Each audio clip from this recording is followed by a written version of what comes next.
Everyone thinks because you're a zombie, you don't know good coffee. Well, they're wrong. There's only one brew that gets my seal of approval. Deadly Grounds coffee is my guilty pleasure. The aroma is so intoxicating. It brings all of my neighbors out of the woodwork. Deadly Grounds coffee. Coffee to die for and zombie approved. It's good to get a little deadly. Use the front door! Oh, they're so disgusting.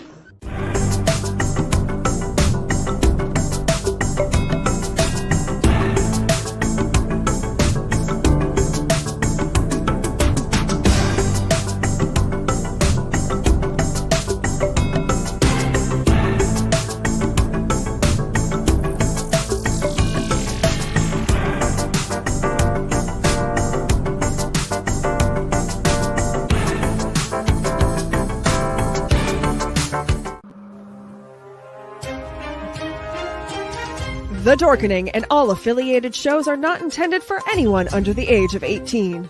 The following may contain discussions or scenes that have adult situations, graphic violence, nudity, strong sexual content, and graphic language. This show is intended for mature audiences only. Viewer discretion is advised.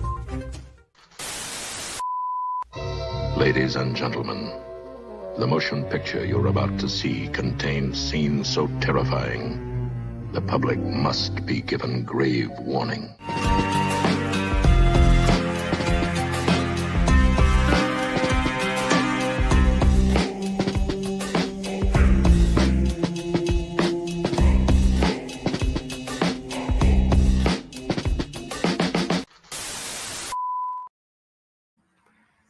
Hello and good afternoon.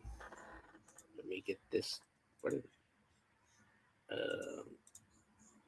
There it is. No. I cannot get the banner off for some reason. Well, welcome everybody to the Bloody Binge. There we go. Bloody Binge Movie Podcast. I am your host, Sewer Dweller, coming to you live about an hour late. And of course, joining me as always, Friday. Hi. This week, we are taking a little bit of a break from horror movies, and we are watching 1985, very campy, very cheesy, martial arts action movie, American Ninja. This movie was a staple of my childhood, in all honesty. There is 5 sequels to this movie, because I believe they went all the way to American Ninja 6, and I believe at least until part 4, Michael Dudikoff plays Joe Armstrong in all of them. I believe it's 5 and 6 that he does not play Joe Armstrong. Okay. Yeah, there's a lot of sequels to this movie. But it's we'll discuss the movie here in the second half. You know, there's a lot to discuss about it. It is actually a really big cult favorite of a lot of people. And I'm looking forward to talking about it. I'm sure Friday is looking forward to talking about it. Oh, yeah.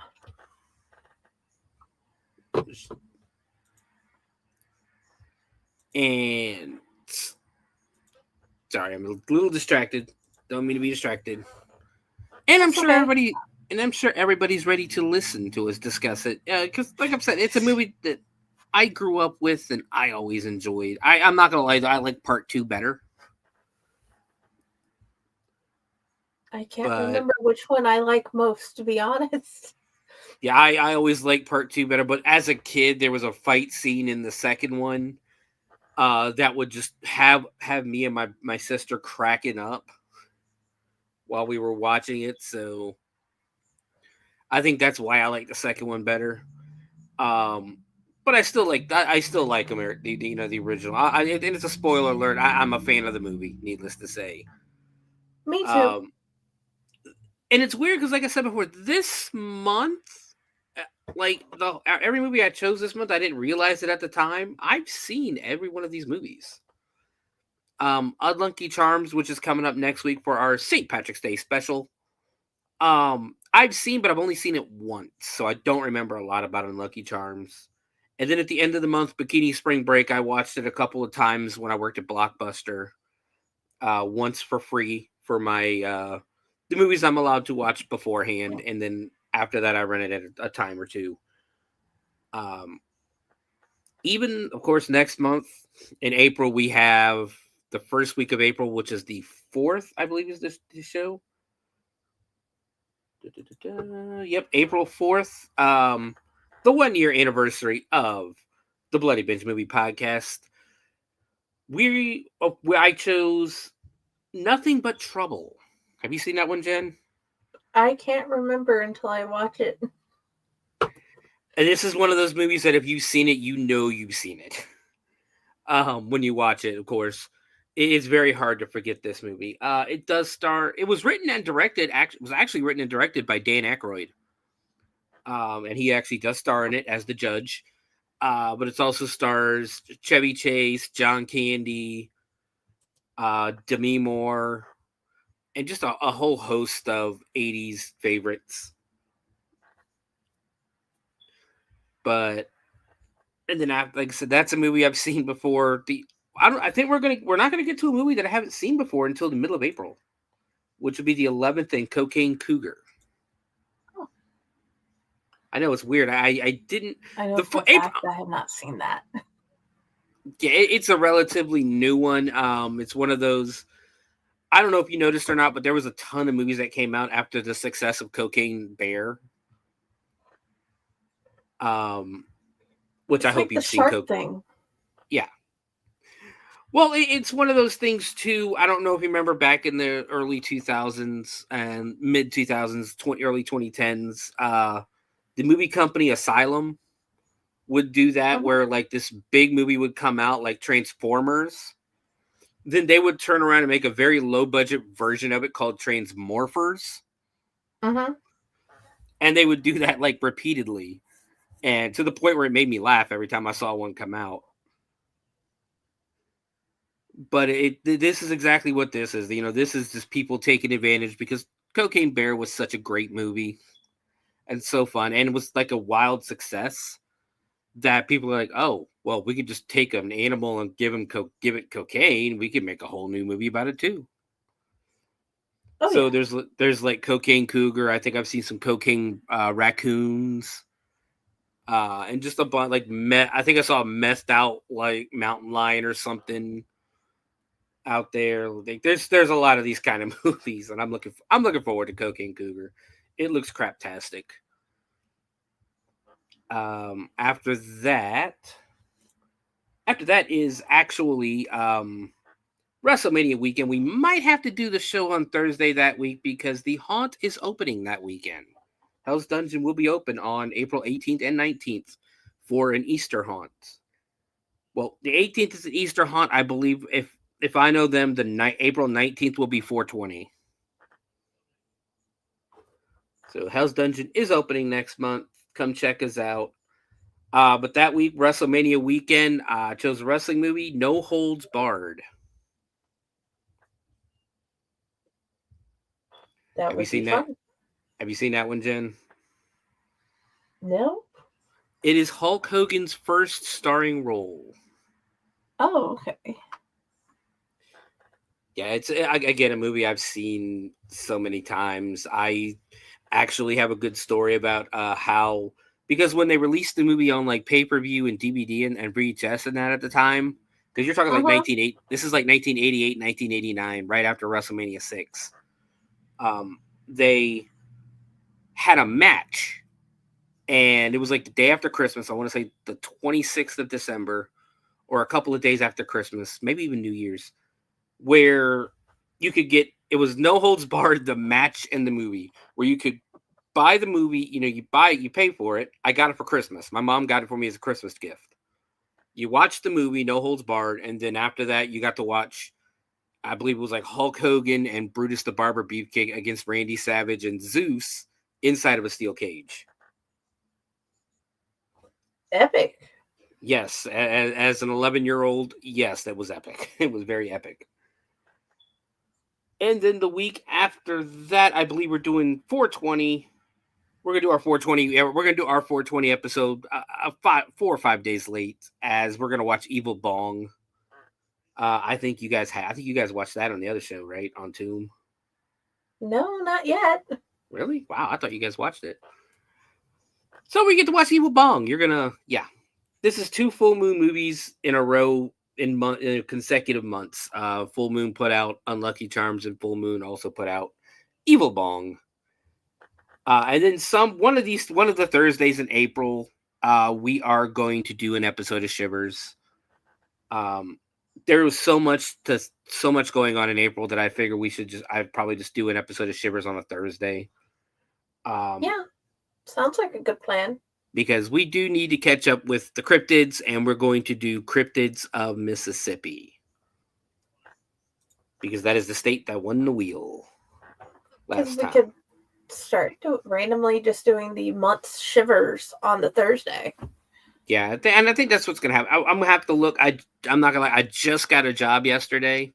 I go to orientation. I go to orientation tomorrow. But the only downside... Thank you. It's been 8 months. It's been 8 months unemployed. Thank you. But it's going to be a lot of night shifts, so I'm going to see. I might have to change up the schedule a little bit between Fridays and Thursdays, because it is at a retail store. So I will have to probably work Fridays. We'll see what happens, though. If worse comes to worse, as Jen has suggested before, we can record episodes and put them out. Yeah. We can record them or change days, or there is a way to work around that. I can help. And I appreciate that. It like I said, it's one of those. It's a job that's gonna be hopefully temporary till I can do something better. Because the other thing I'm getting ready to try to do, and I'm having a hard time making decisions on it, is I'm planning to go back to school.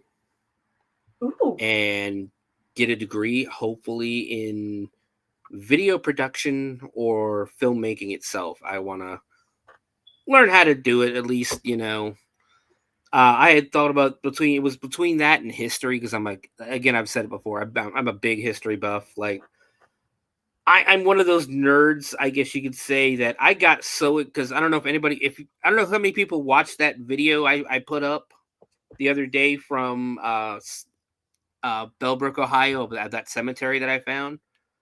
I got so excited that I found that cemetery, because I thought it was the coolest thing. And I'm like, this is a pioneer cemetery. And I was talking to my wife at the time on the phone, and she's like, I don't know. She's like, what is that? I said, well, if you go to, because she's been like to Deadwood and places like that before. I have not. But if you go to Deadwood, they have Boot Hill, where all the people, the cowboys, the settlers, and that are buried, that were that lived back then. That's where they got buried, was on Boot Hill, while Bill Hickok is buried there. So this is a pioneer cemetery that was founded in the early 1800s. I misspoke in the video where I said Isaac Follis was the first person buried there. That is not true. Andrew Webb, I believe was his name, would have been the first one buried in the early 1800s. His wife and then 3 children are buried there.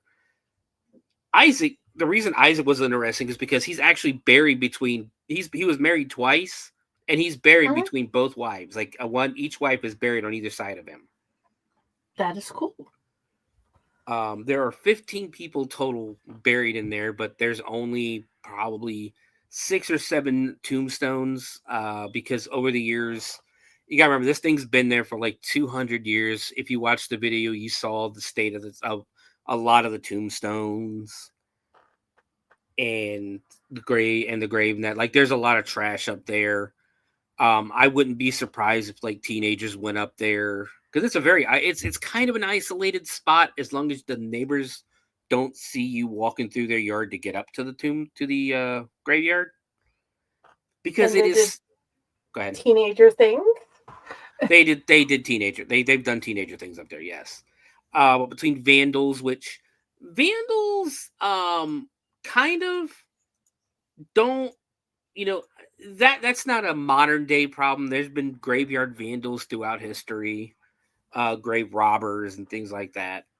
But like Isaac's tombstone itself is in like 3 pieces. But Yes. between that, there's trash everywhere. The city takes care of it, for obvious reasons. But it just blew my mind too, because when I found it, I'm like, why is it in the middle of a neighborhood, like a rich neighborhood on top of that? Like not just a random neighborhood. It's like this is a very modern built neighborhood. I don't know, but I'm so happy you found it, and I loved watching the Yes. video and sharing the pictures. And I hope you do more. If I could find stuff like that, I want to do more. I've always wanted to do. I don't know if you've ever watched on YouTube, like Adam the Woo or Jacob the Carpetbagger. Yes. I've been wanting to do stuff like that. That's the kind of stuff I'd like to do. I mean, I don't have the funds like they do to go traveling. I also don't have the flexibility to do that much traveling. But Understandable. I would love to do stuff like that. There's a lot of history around Dayton, especially if I still live in Virginia. There's so much out there because my part of Virginia that I lived in was where the settlers first appeared. First set foot on land. They stayed. We actually have a state park, First Landing State Park in Virginia Beach, where you can go stand where on the location that the Pilgrims or the settlers first came onto land. That is cool. Before they went up the bay, then went up the James River and settled at Jamestown. We have Yorktown, we have Custer's Cave, which is reportedly not Custer's Cave, Cornwallis's cave. Lord Cornwallis, of course, being the general of the British Army. Yes. Where he was, Yorktown, of course, is where the war ended, the American Revolution ended, where Cornwallis surrendered to Washington. And there is a cave that they called Cornwallis's Cave, which is where he was holed up during the war, during the fighting. And it is said to this day to be haunted. You have Fort Monroe there, which I have actually done investigations in, that was built in the 1600s to defend against pirates. Very cool. You can go to the Casemate Museum. You can look. They still have the cannons like facing out of the fort, and you could look exactly where they would have, been firing at. That is I was actually reading a book about that yesterday. About the Casemate in Newport News, Virginia. Yeah, it's amazing. It's a free museum to go to. You can go because Barack Obama made it a state park or a federal park, or National Historic Site is what he did. Because, like I said, Fort Monroe has been around since, I want to say, probably the 15 or 1600s. It was one of the first forts built on American soil. Abraham Lincoln, stood there to watch the Battle of the Monitor and the Merrimack. The Battle of the Ironclads. Jefferson Davis, the president of the Confederacy, this was where his jail cell was. And you can walk into his jail cell. And one of the things they did as like a giant middle finger to this guy is they went and found the largest American flag they could find. And they hung that son of a bitch right in his cell. So the first thing he saw when he woke up is that American flag, and then the last thing he saw when he went to bed at night was the American flag. Mm-hmm. Fort Monroe never fell to the Confederacy, even though it was in Virginia, very far south into Virginia. It never fell to the Confederacy. And there's so many stories there. Like Edgar Allan Poe, his final public reading before he passed away was in a gazebo right outside the hotel. Ooh. Like, there's so much interesting stuff about Fort Monroe that, again, and this is why I tell people, if you're going to go somewhere that has a lot of history behind it, go on the ghost tour. you will find, because you go to the regular tours, you're going to find this stuff, you know, especially like if you go to Gettysburg. You go on the historical tours in Gettysburg, you're going to find out the stuff, you know, the actual historical stuff and things like, you know, historical stories and that, especially if it's a park ranger giving the tour, because the park rangers will not talk. You can ask them all you want. They might have stories about what they've seen about ghosts and stuff like that, but even in Gettysburg, the park rangers are told, no, official stories only. We don't talk about paranormal or anything like that. Mm-hmm. So, but you go, and trust me, if you go to Gettysburg, there's plenty of ghost tours to go on. Oh yeah, just like over in Chattanooga, there's plenty of ghost stories about the battlefield there. I definitely expect that. Yeah, I need to go to Chattanooga. We drove through Chattanooga a couple of times driving to Florida, but I've never actually stayed and hung out in Chattanooga outside of there's a diner right off of the interstate that was some of the best food I've ever had. Whereas I've spent years, days, that my family lives there. And seeing that's me in Virginia is, you know, that's where I'm from, you know. So I could tell you all kinds of stories about Virginia and things like that. But when you go, like, you'll learn about Jenny Wade if you go on the historical tours. Jenny Wade in Gettysburg is the only civilian casualty of the Civil War. And it's a tragic story because she actually ran away. Jenny and her mom actually ran away, and I think it was her brother and sister, ran from their home to her sister's home in downtown Gettysburg to get away from the fighting. Yes. And then she ended up getting killed because there was a Confederate sharpshooter saw a Union soldier creeping around her house and took the shot. Missed. It went through like 2 doors and hit Jenny and killed her instantly. Yeah, and that whole entire story was saddening, and the walkthrough of the house, that was wow. Mm-hmm. But then you get, you know, you go on the ghost tours, you're going to get a little more into it. Like the best example in Gettysburg is there's this museum. It's the Museum I think it's Museum of Gettysburg or something like that. You'll get the historical tour in that. But if you go on the night tour, you actually learn this was an orphanage. Uh-huh. This place used to be an orphanage, and the lady who ran the orphanage was evil. Like, she beat the kids. She would lock them in. She's one of the kind of people who would lock the kids in the room and then brick up the walls. Yeah. And you can see the chains on the walls. Yes. People say they can hear the little hands patting their legs or pulling their shirt. Yes. And that's why I say always take the ghost tour. Anywhere you go, take the ghost tour, because you'll find more about the city. You'll find out more about the history of the area taking the ghost tour. Because that's another thing, Virginia Beach, that people don't realize is we have a lot of history, but we do have a little dark history too, because right near the end of the Salem witch trials, like the whole witch fever, I guess is what they call it. Uh-huh. We had our own witch. Her name was Grace Sherwood, and we called her the Pungo Witch. Uh-huh. Now, if you go to school in Virginia Beach, not only will you go to Jamestown on a field trip, but when I was in the first grade, they took us around to the Ferry Plantation House and like Lynnhaven River and a couple other places that all revolved around Grace Sherwood. She wasn't your typical feminine, woman back in the early 1700s. I believe it was the 1600s. Uh-huh. Where her husband died, left her all this land, and she worked the land. Her and her kids worked the land. She didn't wear dresses. She wore slacks.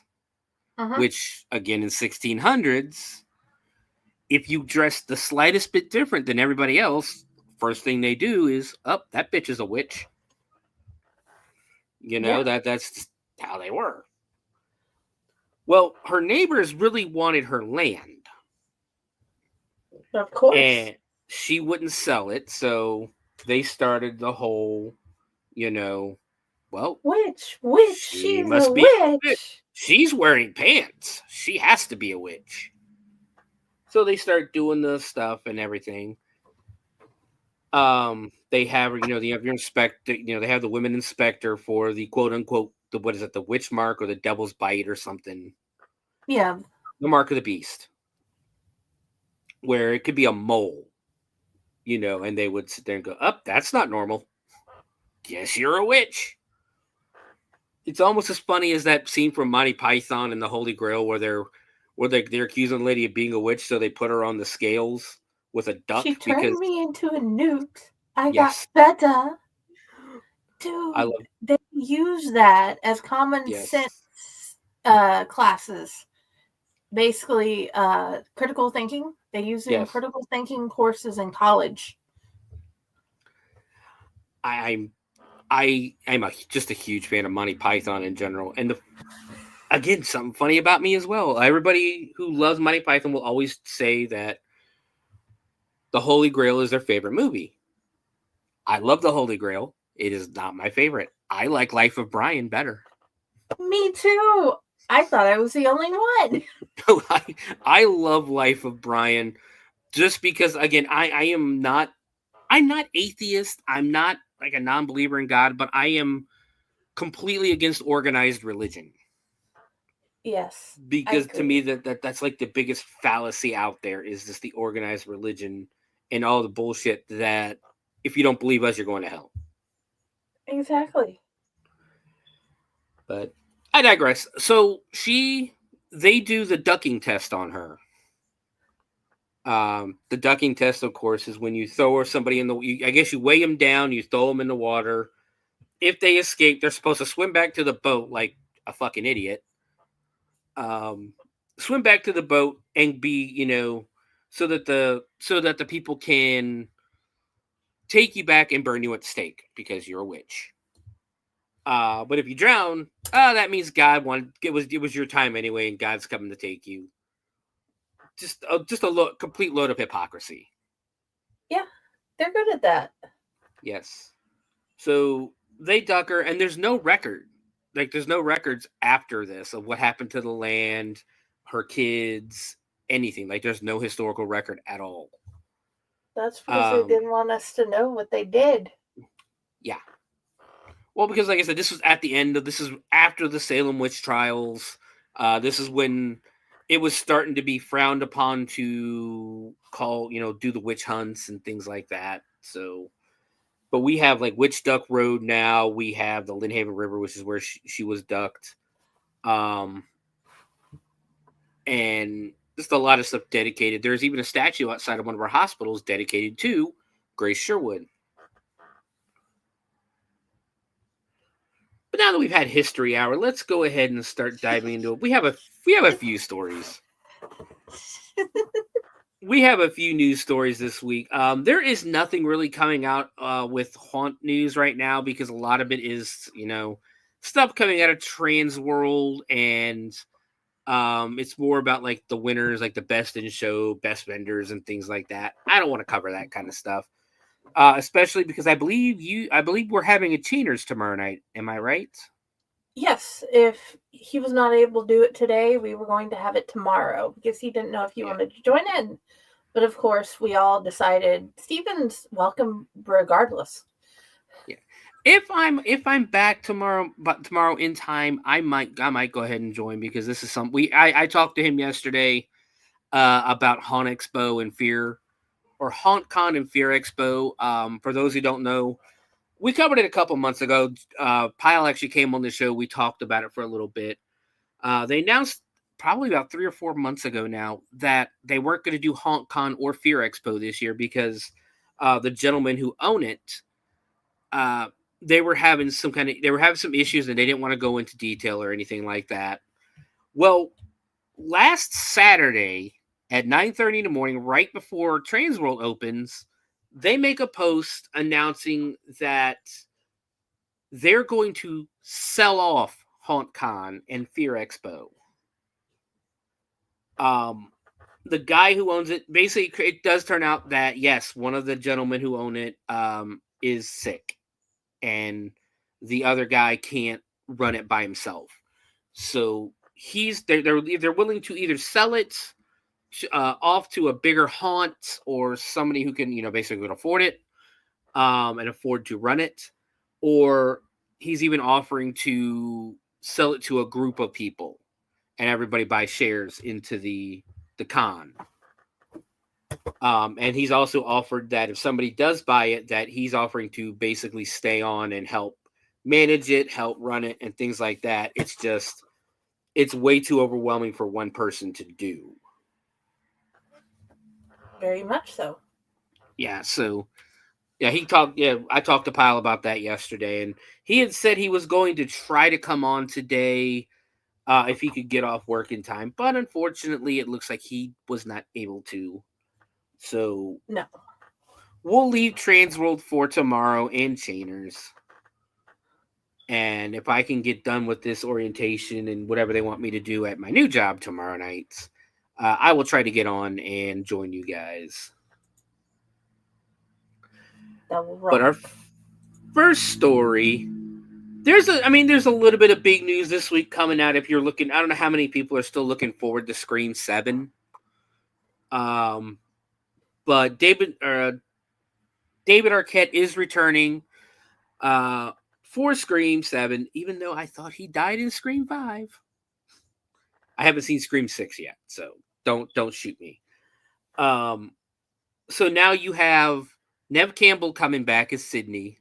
You have Courtney Cox coming back as the reporter. And David Duchovny coming back as Dewey.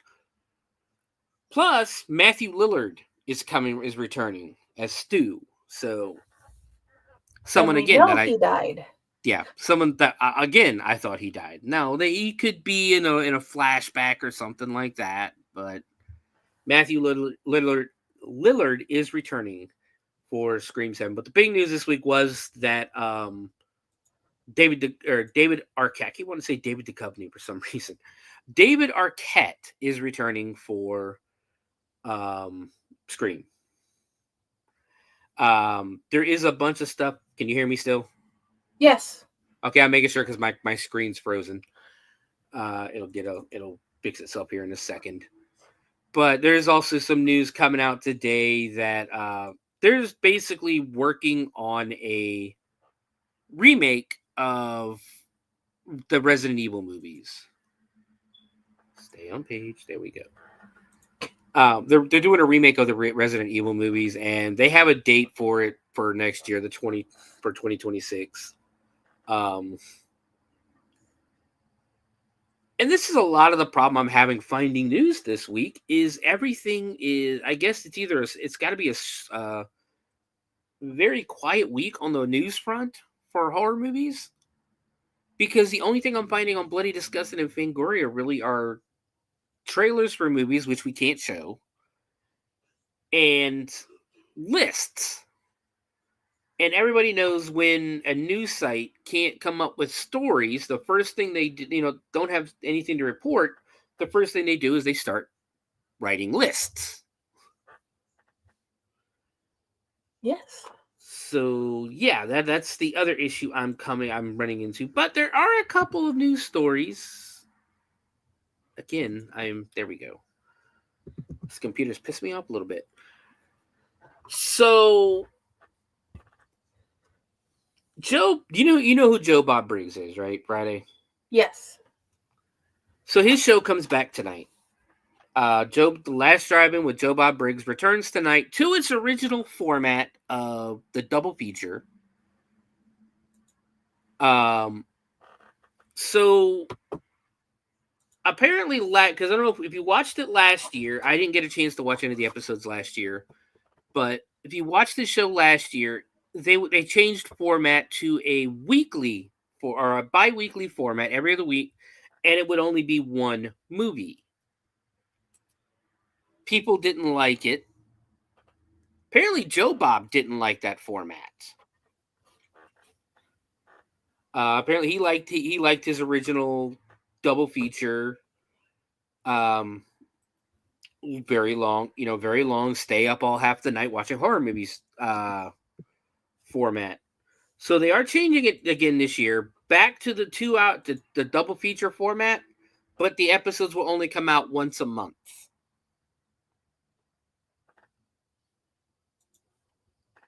So like tonight, they'll come out on the first Friday of every month. Tonight, basically they had a lot of East Coast people complaining about the double features and that they had to work the next day. Who works on a... So people were complaining they have to work the next morning or the next day, and they couldn't watch the double feature. Guys, it's on a Friday. I know retail, and there's some people that work on Saturdays, but how many people work on Saturdays that we're going to change the entire... Go ahead. DVR it. Yeah, well, that's the thing. They didn't want to wait. And then we got complaints in the other, so that's why I went to the single features. And then we got complaints in the other direction. They said, we missed the double features. It seemed like such a more full experience when we had the double features. And from what I saw of people watching it last year, yeah, it really felt different that it was only one movie versus the double feature thing. You can tell none of these people ever worked healthcare. Yes. And had to randomly be awake at 7 a.m. one day and be awake at 2 p.m. the next day. Exactly. And that's what I would do, because when I first started watching Joe Bob, I was still working for Frito-Lay and going to work at 3 o'clock in the morning. So I go to work at 3 o'clock in the morning on a Friday. You think I'm really staying up till 3 o'clock, 2 or 3 o'clock in the morning, Saturday morning or Friday night? No. VCR tapes when I was a kid. That's how we did it. You don't even need that. It's on the website. You can start it over. Or you can start where you left off. Thing is, my brain's still analog. Yeah. Well, and that's the thing that's the thing too, is it's just this new generation of we want it now. We don't want to wait. We want it now. One of the best things growing up is waiting. Was the waiting, because you could anticipate. You could get yourself worked up and ready to, you want this to come. You want this to come, now, but we got to wait. What was it? When we were growing up, we had Who Killed JR? Who Shot Mr. Burns? And you had to wait like 4 or 5 months for that. And you're going crazy the entire time going, was it Barney? Was it Moe? Was it Homer? Did Homer shoot Mr. Burns? Was it was it Flanders? Was it Mr. Smithers? Then it ended up being the fucking baby. That's what I was thinking. It was Maggie. I'm like, Didn't Maggie shoot Mr. Burns? Yeah, it turned out to be Maggie, and it was an accident. That's like one of the greatest moments in South Park history is they ended the first season with the cliffhanger of who's Cartman's dad. Mm-hmm. Is it Mr. Mackey, the 1985 Denver Broncos? Like the whole fucking team. And of course, we come to season 2. The very first episode is on April 1st. So naturally, being on Comedy Central and naturally being the South Park guys, they don't give you the episode telling us who you'll have to wait one more week to find out who Cartman's dad is, because now we're going to give you an episode of Terrence and Phillip, Asses of Fire, and then it just said April Fools. The amount of phone calls they said Comedy Central and the South Park studios got was ridiculous. And to me, that was funny. It's a troll. Then, of course, the next week we tune in just to find out that Eric's mom is technically Eric's dad, because she's a hermaphrodite. And then at the very end, he goes, well, wait a minute. If my mom is my dad, then who's my mom? Who is Eric Cartman's mom? Is it Mrs. Broflovsky? And he's just like, you know what? Fuck it. which still makes me laugh to this day, almost 30 years later. Oh, yeah. So one of the movies they're doing tonight is the 100th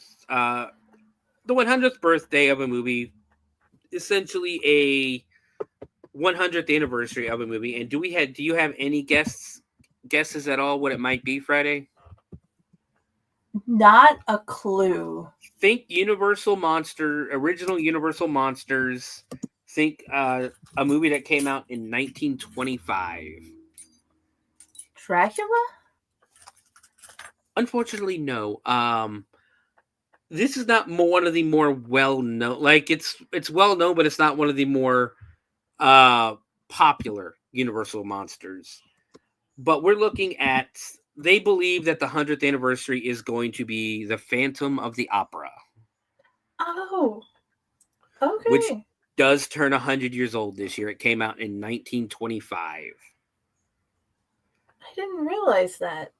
And then the second film is the weirdest remake of the first film years later by one of our favorite weirdo directors. I'm really happy that we're launching the season with this particular double feature because there's so much to talk about. Spencer Turnus, frontman of the horror-inspired metalcore band Ice Nine Kills, I am a big fan of Ice Nine Kills, will undergo a special effects transformation on the episode. I am a big fan of Ice Nine Kills. I like Spencer Turnus. I love his creativity, especially because I don't know if you've ever watched any of Ice Nine Kills music videos, Jen. No. They basically a lot of his songs are based on old movies. He has one song called A Grave Mistake, or they have one song called A Grave Mistake that is themed on The Crow. And if you watch the video, there's a whole story behind it. Ooh. His latest one and the most popular one, they're making TikToks about it left and right, is a work of art by, dedicated to Terrifier 3. They even have David Howard Thornton in the video as Art the Clown. And it's awesome because it is about as violent, gory, and disgusting as the movies are. There's one on Chucky, that's one of my favorite songs. There's one is Assault and Batteries. And they do a lot of these videos, and he's involved a lot in it. His creativity is involved a lot in the creation of the videos.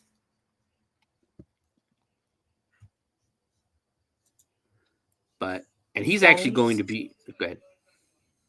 I was trying to say that is so cool. Oh yeah, no, it really is. I love their videos. Like the work of art video, the song's only about 3 or 4 minutes long. The video's 15 minutes long.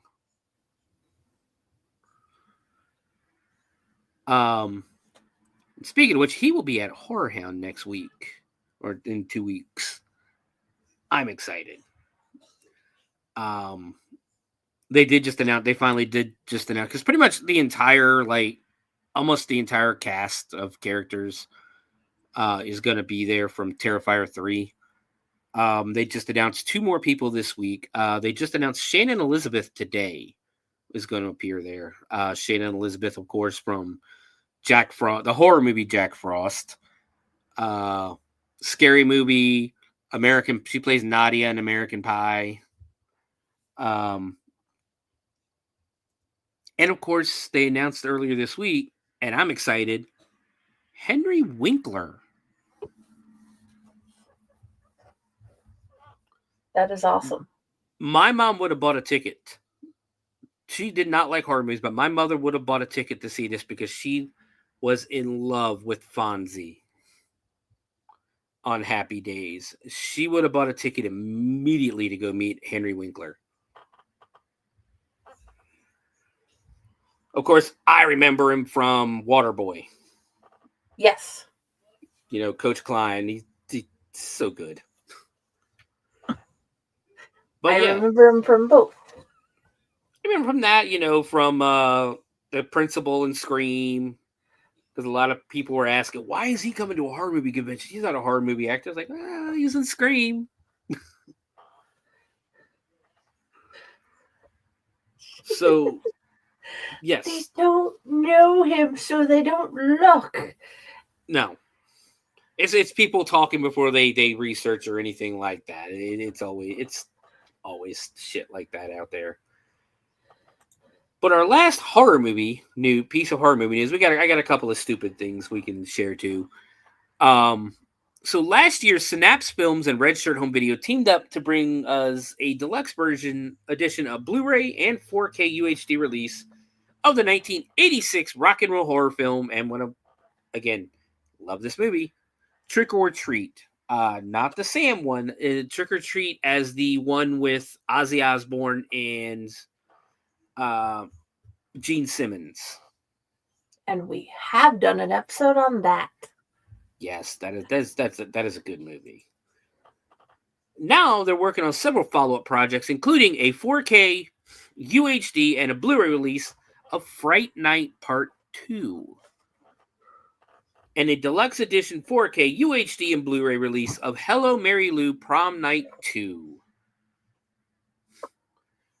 Red Shirt's Michael Felsher announced that Prom Night 2, the Prom Night 2 project on social media, where he also revealed that the Blu-ray releases of Prom Night 3, The Last Kiss, and Prom Night 4, Deliver Us from Evil, are in the works. However, we do not know if they're going to get the Ultra HD treatment like Hello Mary Lou Prom Night 2 is, and Fright Night 2. So yeah, that's exciting. That's exciting if you're, depending on if you're a big horror movie fan or not. That's pretty exciting. Depending on if you collect physical media. I collect physical media, but I ain't been able to buy anything in a while because I got nowhere to put anything.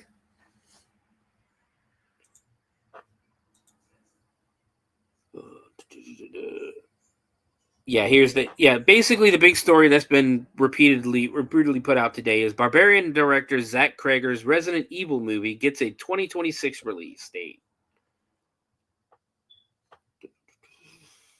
Trying to check this website. Yeah, there's really nothing but lists and trailers. So that'll do it for horror movie news. We still got a few minutes before we need to take our break. How about we do a couple of stupid stories? Sounds like a plan for me. So this story came out last August, but it's so... at least the headline, I haven't had a chance to read it yet, but the headline is so stupid that we have to talk about it. So should I read the story or should I just go ahead and read the headline first?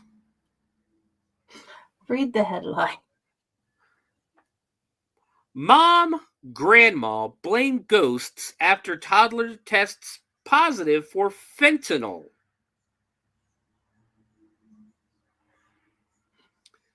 Two women in Newton, North Carolina, are facing criminal charges after being accused of causing severe injuries to two toddlers in their care. The defense is citing paranormal activity as the cause, according to a local ABC affiliate television station, WSOC. Emily Marie Edwards, who was 25, and her mother, Sherry Jean Edwards, at 54, were arrested on August 16th following a grand jury indictment on 2 counts each of felony child abuse causing serious bodily injury, Law and Crime reports. The charges are based on allegations dating back to December of 2023. The court documents reviewed by WSOC said that a 1-year-old and a 2-year-old suffered multiple injuries, including burns, bite marks, and broken bones. And additionally, both children tested positive for fentanyl. When questioned by the Newton Police Department, the Edwards women reportedly said that the injuries were the result of evil spirits within their apartment in Newton, about 40 miles from Charlotte. According to Newton Police Chief Vital Sipe, Vidal site? That's an awesome name. The women mentioned that they had been using a Ouija board, which is used to attempt to communicate with spirits, and suggested that the injuries were inflicted by these spirits during nightmares the children experienced. You know, Jen, I think a Ouija board and fentanyl don't go together. No. And to be honest, this is one of those WTF stories that are getting near the top of the list of the biggest WTF stories. Oh, you should hear some of the stories coming out of Ohio lately. Oh, I haven't looked lately because... Oh, we're becoming Florida. Interesting. We're becoming Florida, man, really quickly up here. But we also do have a huge opiate problem here, especially in the Dayton area. There's a really big opiate problem. And our government really doesn't, or our people really don't like to do anything about it. Yeah, they're shutting down places across the country that are supposed to help with those things. So the basic response was nightmares, Sipe explained to WSOC TV. They heard the kids yelling and went over to find injuries on them. They claimed that spirits in the house were responsible for these injuries. You just said nightmares were the cause of these injuries. The indictment accuses the women of acting with a reckless disregard for life and failing to report the extensive injuries observed on the toddlers. The court documents detail the children's injuries and suggest that the abuse was a result of actions taken by the mother and grandmother. Sipe also said that there was a possibility of a third adult involved who passed away earlier this year. Neighbors in the area have expressed skepticism about the Edwards account of events. I'm pretty sure it's not just the neighbors. One neighbor who also spoke to the TV channel dismissed the notion of paranormal activity, saying, "I think that's crazy." Really? You think? At the time of the story, both women were being held at the Catawba County Jail with bonds set at $25,000 each.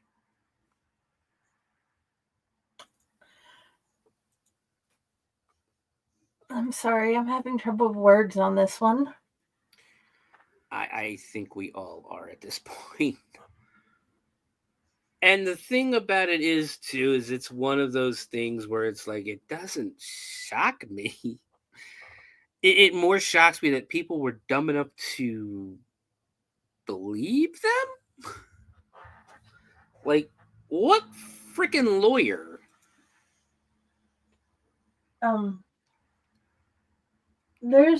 I've seen haunts where you do literally get burned by the ghost. Yeah. This is a whole different level of they're finding drugs in the kid's system and burns and all of that stuff. That was not ghosts, and that was not a nightmare. They could have been nightmares, but the nightmares could have been fueled by the fentanyl. Mm-hmm. You know, people do stupid stuff when they're high or when they're drunk. I know I say stupid shit when I'm drunk. There's been times where I woke up the next morning, my girlfriend the girlfriend's pissed at me because I said something the night before, and I'm like, honestly, honey, I don't even think I don't remember saying that. I don't get that. But I will say though, I don't get that bad off anymore. That's good, but wow. Yeah. I've not been a lifelong drinker. I've only really started drinking since I turned 40. Uh-huh. So I've been experimenting and stuff like that, you know.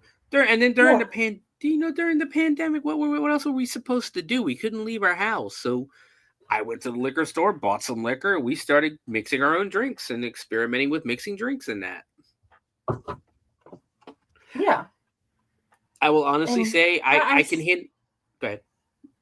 I was saying wow because on Josh's worst days at work, when he was working at the prison, he would get combative while he was sleeping. Yeah. So I knew it was a bad day at work when that sort of thing happened. So sometimes you say things in your sleep and sometimes you do things in your sleep. Mm-hmm. Yeah, I toss and turn a lot when I've had too much.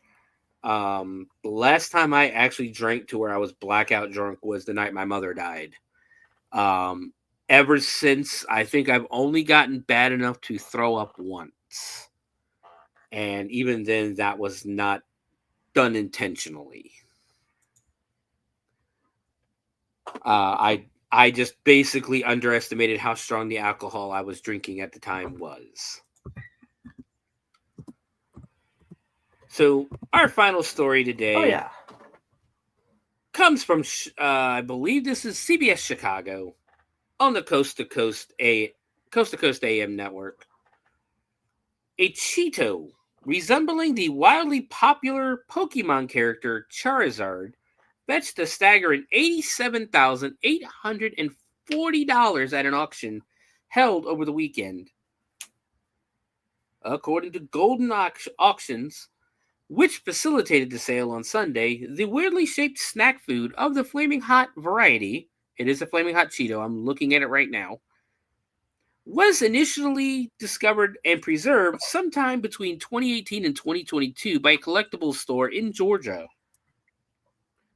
After being showcased online last year, the oddity dubbed Cheetozard went viral in the Pokemon community, in which fans are known to drop sizable sums of money to acquire hard-to-find cards. And right now, there's a whole new deck that came out recently, and people are fighting over them.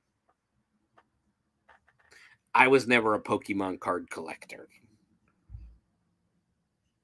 But as such, at an auction of the Cheeto over the weekend, it was no surprise that a bidding war broke out among collectors hoping to get their hands on the one-of-a-kind snack food abnormality. When the proverbial orange dust finally settled, following a whopping 60 bids, the final price of the Cheeto had gone from $250 to a jaw-dropping $72,000.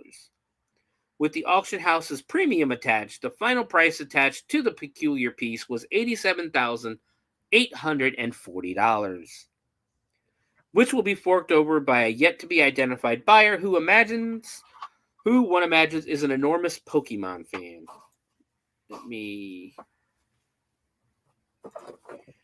It's a YouTube video, not a picture. You can always put it in the group. I don't know how to do that. I'm just gonna. What group are we talking about? If there's like videos you want on YouTube to share that go along with the stories, you can copy the link and put it in the group on Facebook. Okay. That's what I've been doing. Yeah, I'm going to share my screen so everybody can see this Cheeto real quick. Alrighty. There it is. I paused the YouTube video so everybody can see it. But it's not sharing. Ah, dang it. Share screen. Oh, that's why. Allow. And boom. What in the... that's what that was. Can you guys hear me? Yeah, we can hear you. Yeah, it does. Yeah, it looks exactly like Charizard. I love how they made its own little Pokemon card and gave it HP and everything. That's epic. Yes. $87,840 for that Cheeto. Stop screen. There we go. Where did we go? Hold on.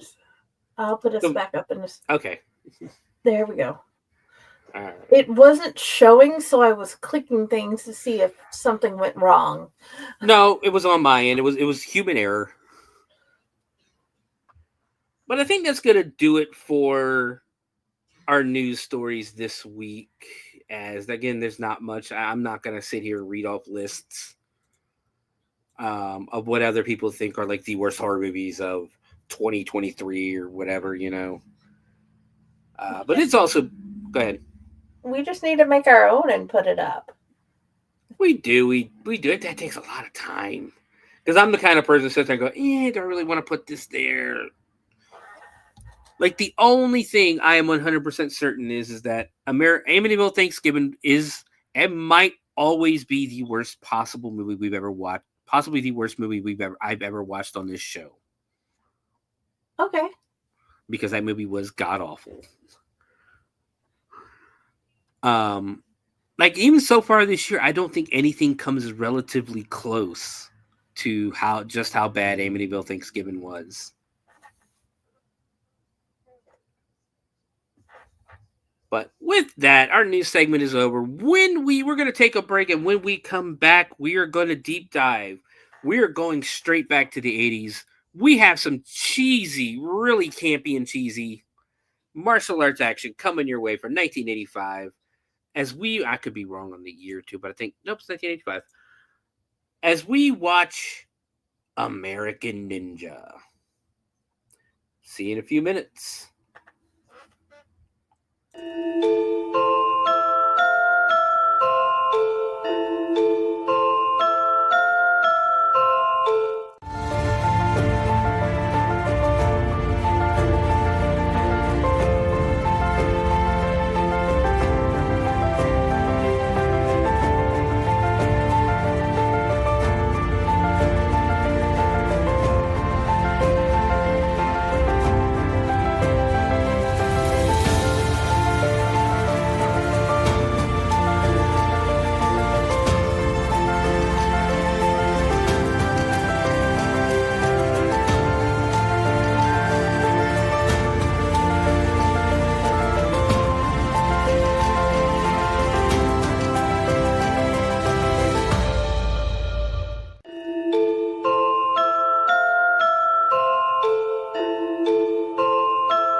Greetings and shabibans. We are the Retro Redoctopus Cephala Podcast, a long-form bi-weekly show that celebrates all the things that made growing up awesome. Yeah, that sounds good, but I don't know what all those words mean. I think what Parasite seems trying to say is that on Retro Redoctopus, we explore a range of retro goodness, from toys, video games, and movies, to cartoons, and even snacks and school lunches. Oh. And we do it all with a positive spin, a slew of killer guests, and some very adult language. And you know what else is cool? No. This crazy show is part of the Door King Podcast Network with new episodes every Technical Tuesday. What's that? And if waiting 2 weeks for a new episode gives you a sad, know that we drop bonus episodes all the time, like the off-format Crow's Nest and an interview series we call The Brig.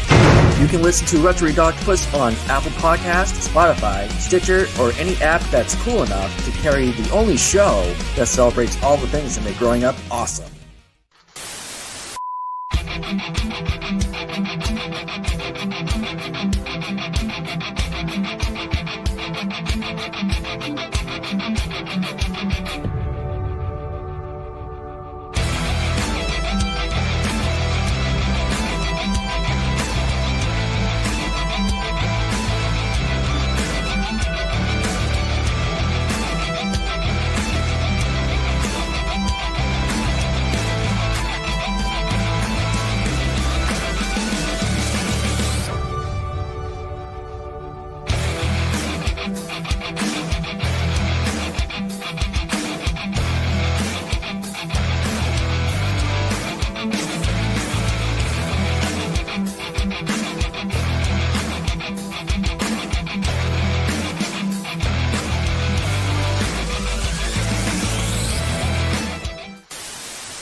And just like that, we're back.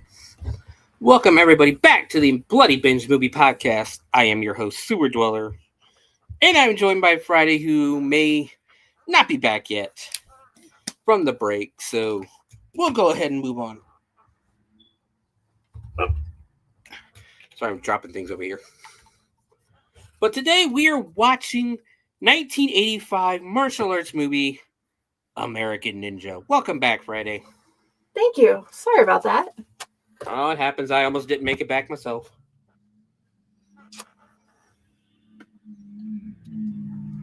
Give me 1 second. I'm taking an Advil real quick. Sounds like a good plan. This was a good movie. It is definitely a good movie. It's a fun movie at the minimum.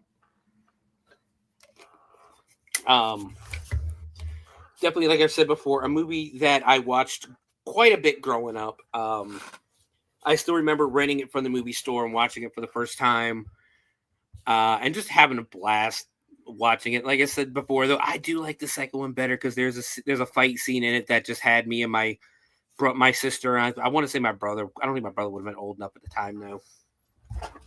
But we would laugh our asses off at it, and yeah. So I figured, I had to do this. I had to do this. I wanted to do a martial arts movie this month, and I saw this, and I was like, we have to do it. So as I said, it came out in 1985. It is written or is directed by Sam Furstenberg. His credits, he's basically known again for a lot of martial arts, a lot of low budget movies like Blood Warriors, Cyborg Cop 2. The last movie he put out in 2003 was The Interplanetary Surplus Mail and Amazon Women of Outer Space.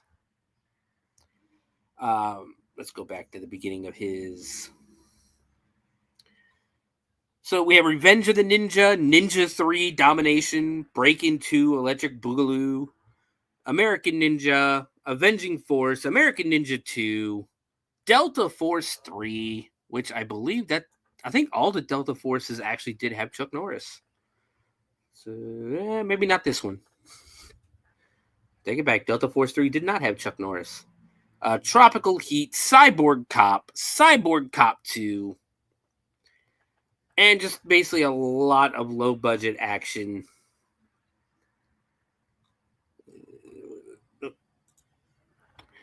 The movie was written by 3 people. Paul Demilish or Mielsch. I can't really say this guy's name. Again, wrote a bunch of ninja movies. Actually, no, I take it back. He only wrote this one, but he played himself in 2 other movies. I would say, one's The Making of an American Ninja. Yeah, they're both making of American Ninja. So this is the only writing credit that Mr. Mielsch has. A.V. Kleinberger did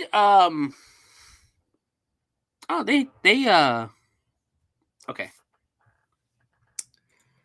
Writing wise, they have 5 credits. 4 of them are American Ninja movies. And the 5th one being POW The Escape, starring David Carradine. So, big name. It's a pretty big name.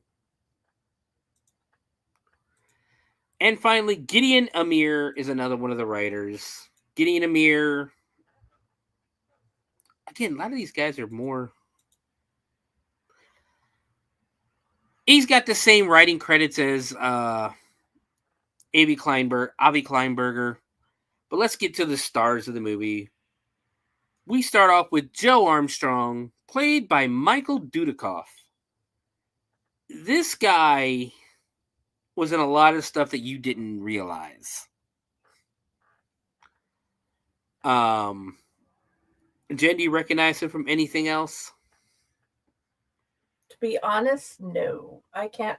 The name. I need to bring it up to see. Yeah. Well, he started his career off small he did an episode of Dallas, an episode of Happy Days. He was in horror movie wise, he was in Bloody Birthday. Moving up, Tron, he was a member of, this is the acting, right? I'm going to make sure I got acting down and not something else. Yeah. He was a member of Tron. He was in the original Tron as a bit part, really, for the looks of it. Played Huckleberry Finn in 1983 in Sawyer and Finn. On one episode of Gimme a Break, he was in Bachelor Party. With Tom Cruise, he played Ryko. He was in the North and South, Book 2, Love and War, Lieutenant Rudy Bodford. And then, of course, he was in American Ninjas 2 and 4. I guess he was not in Part 3. Air America, Rescue Me, Chain of Command, Cobra, Cyberjack, Bounty Hunters, Hardball, Soldier Boys, like a bunch of low-budget stuff. But he was in Ringmaster, the Jerry Springer movie back in 1998. Do you remember that movie at all? I didn't watch it. Yes, it actually has a story to it. He played Connie's husband in the movie. In the movie, basically,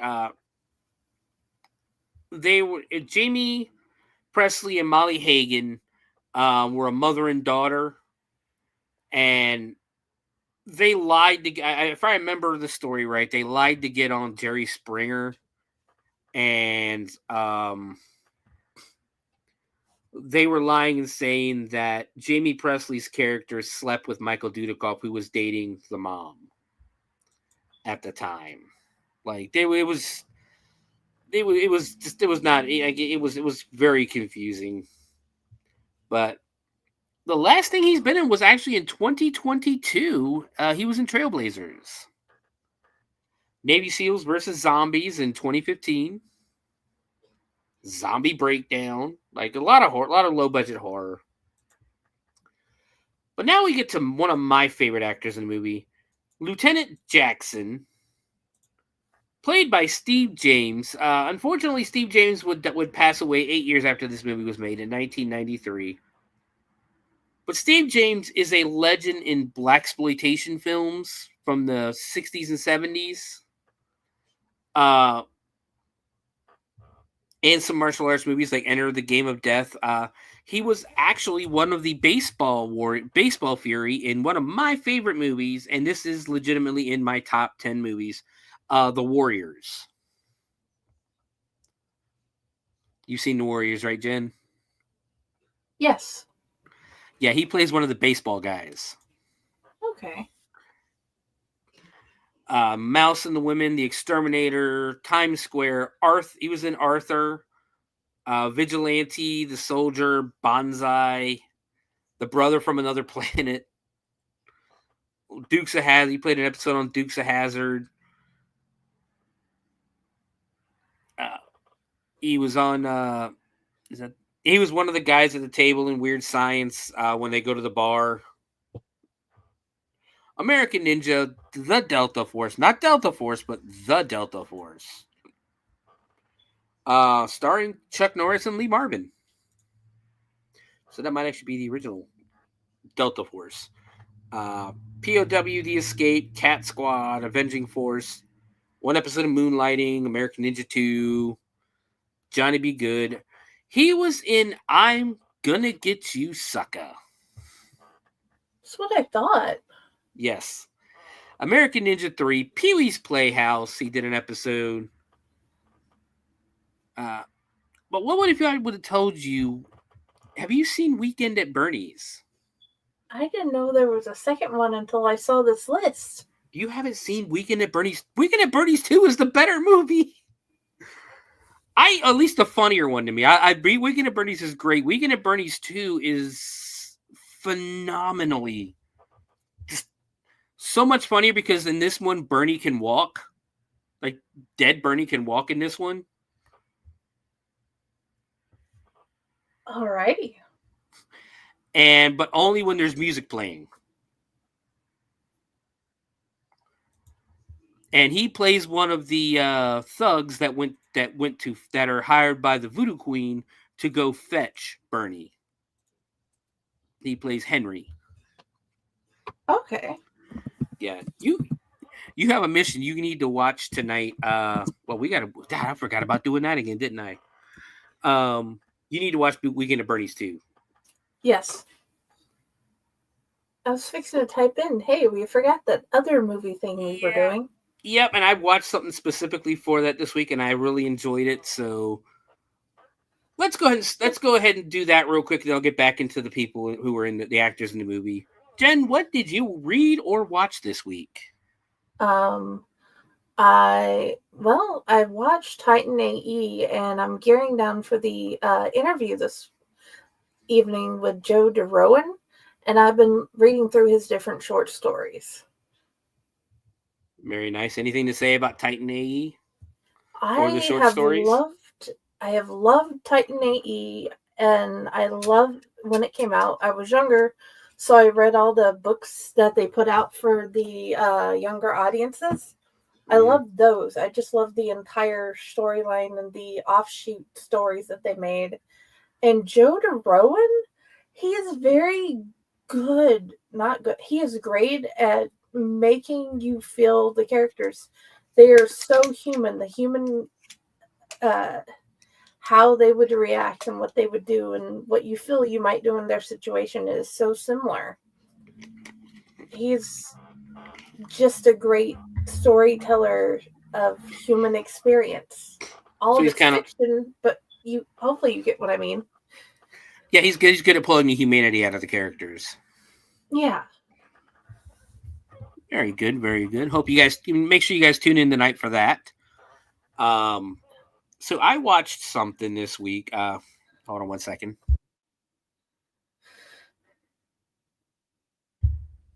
Sorry, I thought I had to sneeze. But I put regardless. Thank you. But I watched. I realized that it was on Tubi yesterday, so I put this on. As I was sitting in the house, just working on stuff for the wrestling podcast last night, and I watched from 2023. It's a movie I have actually talked about on the show. 2023's Frogman. It is a first-person or a found-footage style horror, POV horror, and it's about this guy when he was younger. Him and his sister had an encounter with the Frogman. Fast forward to when he grows up. It is all based in Loveland, Ohio, of course, right outside of Cincinnati. But which I believe they just had the Loveland Festival last week, I believe, which is weird to do it in February. But fast forward years later when he's an adult, and he's basically getting really tired of people calling him a liar, that he didn't see the Frogman or anything like that. So he takes his buddy and a girl. I thought it was his sister at first, but I guess it was a girl that he's been friends with for years, that they hooked up one time, which it really didn't need to be part of the story. It kind of just really didn't matter that they'd hooked up the one time. But they go to Loveland and start interviewing people to go into the woods and find the Frogman. So while they're in the woods, though, they do find the Frogman, and it's a guy in a rubber suit. And when he goes and confronts the person who he says hired him, she tells him, "You need to get the fuck out of town right now." And a mystery goes on from there. But I would suggest watching it. It was actually, I enjoyed it.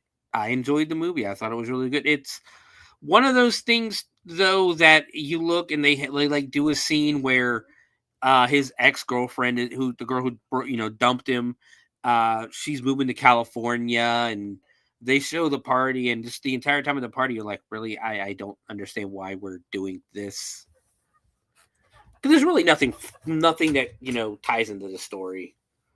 But definitely watch it. It's on Tubi. I believe it is on Prime as well. But Frogman, it came out in 2023.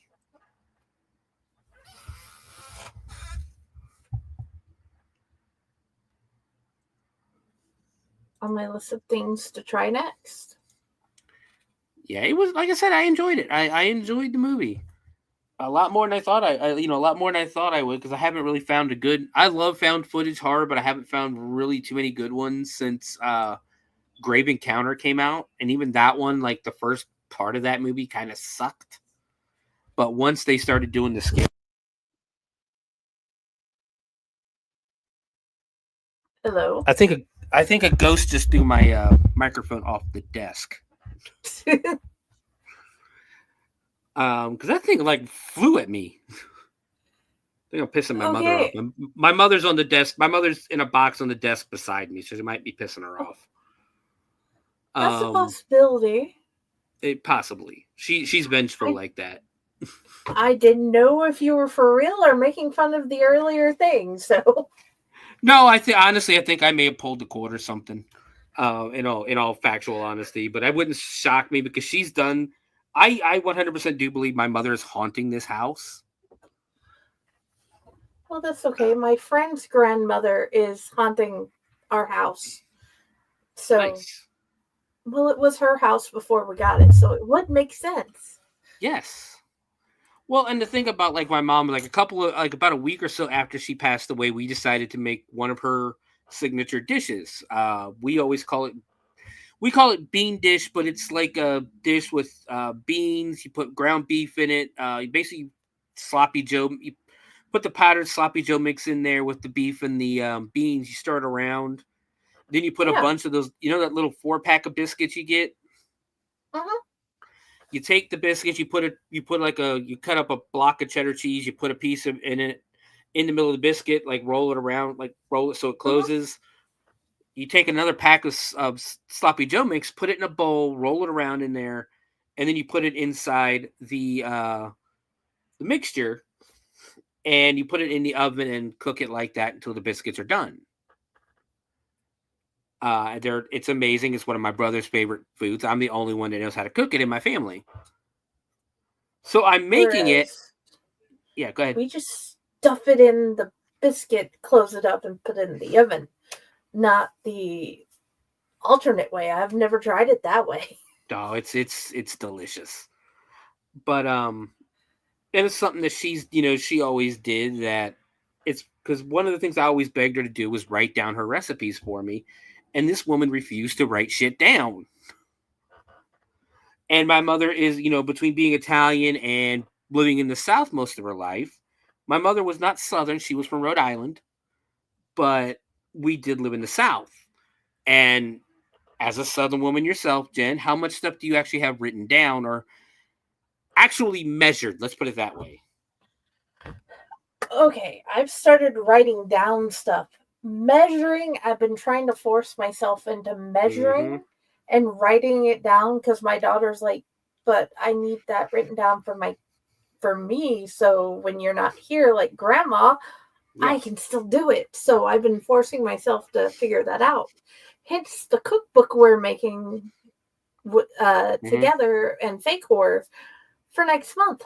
But measuring, I don't normally measure when I cook.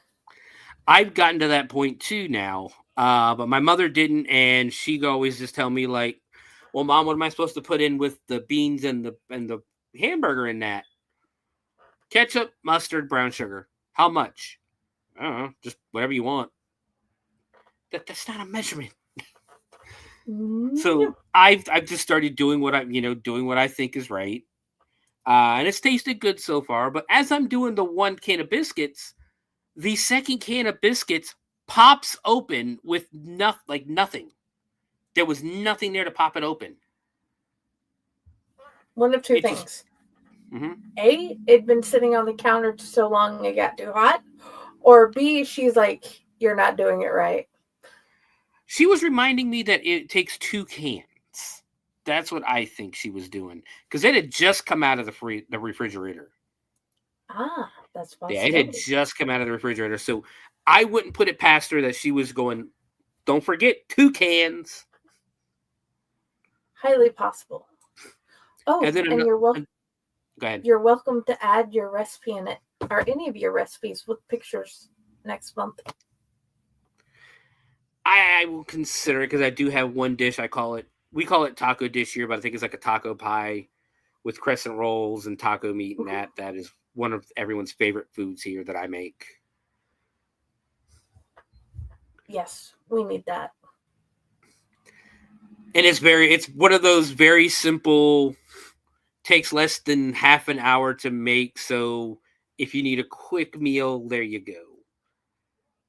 But back to the movie. We have Judy Aronson, who plays, I believe it's Patricia. Yeah, Patricia, the colonel's daughter. Or was it the lieutenant's daughter? I can't remember. She's been in a lot of stuff, but one of the things she was in before American Ninja was she played Samantha in Friday the 13th, The Final Chapter.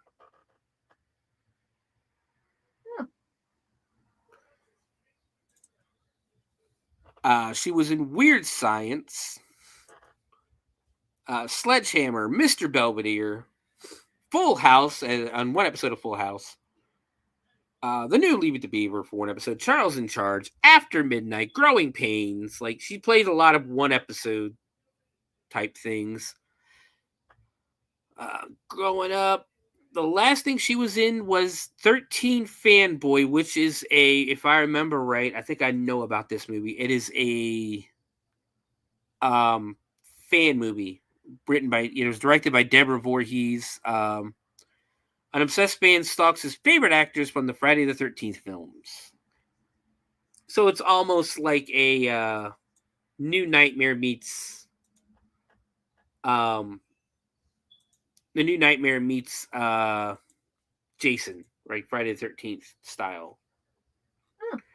So the last person we're going to talk about is Black Star Ninja.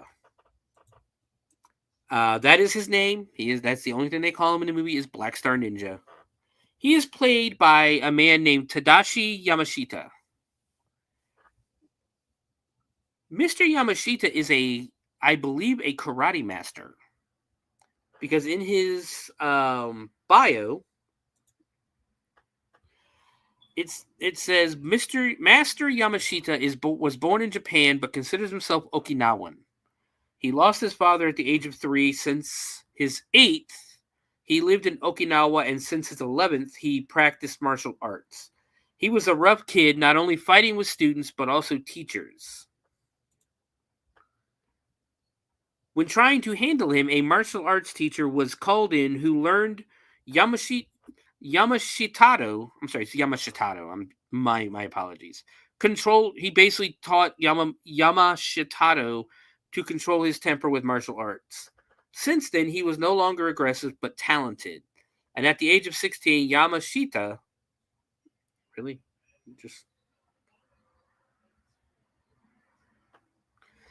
I think somebody's messed up there because it is Yamashita. I was right the first time. Would receive his black belt and in 1960 he became the all-Okinawan Shurin-Ryu free sparring grand champion. He lived in Okinawa until 1972 and when he left to come to the USA where he became a citizen. Yamashita has dedicated over 40 years of his life to the practice of Okinawan Karate-Do, and Kobudo. He is a 10th Dan in both Karate-Do and Kobudo. Yamashita is the president and director of U.S. Shorin-Ryu Karate Association, the USA president of the Zen Okinawan Kobudo Association, and chief instructor of Shorin-Ryu in the United States. Yamashita combines many progressive fighting tactics with traditional aspects of Karate-Do. So this guy is like a legend in karate from reading all this stuff.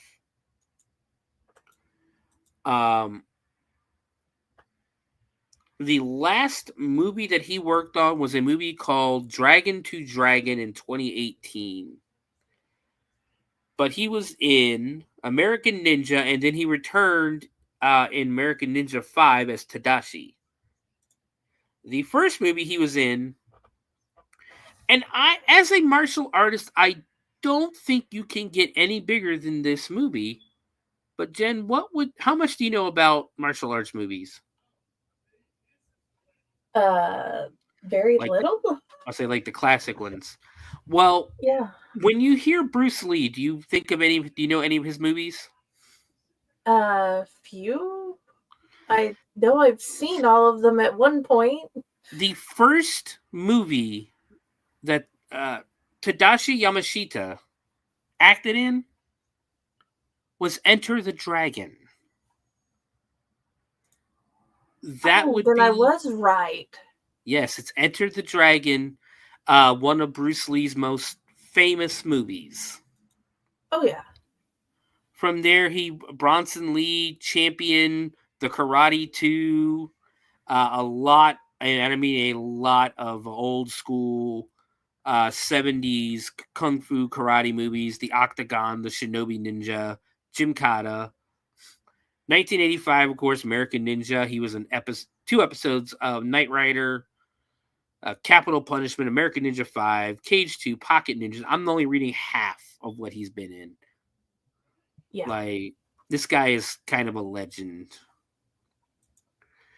But now that we've wrapped that up, there's a bunch of other people in the movie, like Don Stewart, who plays Ortega, John Fujioka, who plays Shinyuki, and a few others. A bunch of these other ones don't even have headshots on their. They don't even have like headshots on their IMDb pages, so I'm not gonna read them off. Let's go ahead and jump into the movie. Ugh. So the movie opens with the MGM logo, and then that if you are an 80s kid or a fan of 80s movies, you see that Canon logo come on the screen and you know you're about to watch something legendary. Oh yeah. I love the Canon logo. But the movie opens up on an Air Force base or on an Army base. As a bunch of military trucks and a green car show up. The camera pans up, and we're at Fort Sonora, U.S. Army Supply Group, Sachulang Kabata Jambro. I'm probably butchering the hell out of that name, but it's supposed to be the Philippines. We cut to a group of guys, about 5 guys, playing hacky sack. I think everybody knows what hacky sack is. Right? I don't need to explain what hacky sack is. You shouldn't have to. Yes. So they're playing hacky sack, and we cut over to the star of the movie, Joe Armstrong, the main character, and he's playing with a switchblade. We cut to another guy who's loading the back of another car up with suitcases, who's talking shit, saying about how great he is at hacky sack. He calls over to Joe saying they need an extra guy, and Joe basically just completely fucking ignores him. Joe is the strong, silent type. So he goes and shows off a little bit, kicks the hacky sack over by Joe, and he asks Joe to return it. Joe basically just stares at him like, fuck off. Needless to say, Joe doesn't throw the bag back, so the guy it's Larry, I think was his name. Goes over and picks it up and starts lecturing about how a little teamwork, they like teamwork around here, and that loners don't go too far in this outfit. And then out walks the colonel and his daughter. So, of course, being a military base, everybody's like, oh, shit. Gotta pretend we're people we're not. The daughter says goodbye to her dad, and Charlie, the guy's name's Charlie, not Larry, gets in the back of the car. She is going to be wherever they're going. They don't really say where they're going, but they're taking her somewhere, and the sergeant promises that the colonel that his daughter will be safe with him. With Charlie driving, the sergeant gets in the passenger seat, and they don't say where they're going. All the other men get into their trucks, and they start, basically it's a convoy. Now, I'm not a military person, but I'm pretty sure the civilian car shouldn't be leading a convoy. That doesn't seem too smart, especially with a high priority target like, I don't know, the colonel of the military bases in a foreign land's daughter. So they leave the compound. They're just driving around. We get the opening credits as they're driving. We get the montage of them going around the island and that. Pretty scenery in that, but it's literally it's nothing, but music playing and the credits. So they come to this roadblock that is supposed to be construction, and they stop the convoy from going forward, and they move a piece of heavy equipment in the front of it, and as Joe realizes, behind them. So the guy, Charlie talks to the guy in the front about what's going on and some stuff like that. And as he's doing this, though, a bunch of guys come out of the woods or come out of the jungle with automatic weapons and essentially take everybody hostage.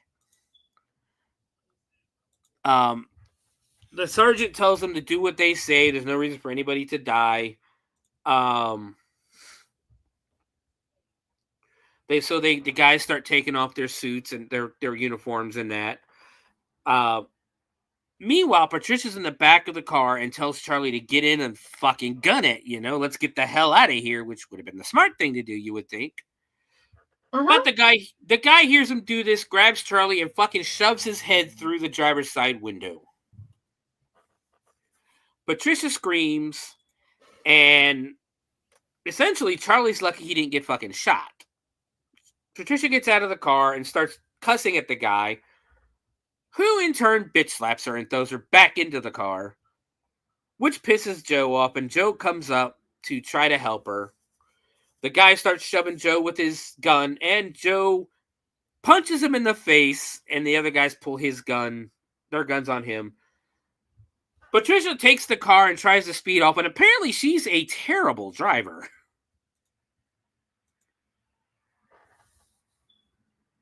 Very. Because she just spins out. So they start shooting at her, and apparently these guys, I realized immediately, these guys are essentially stormtroopers because they don't hit shit except her tire. Their car goes into the woods. It ends up getting flipped. Joe breaks free and starts just beating the crap out of everybody. Then the rest of the army guys are like, all right, fuck it. If he can do it, let's go. Let's beat the shit out of these guys. So the army guys who are not armed start fighting with the guys who are armed with guns.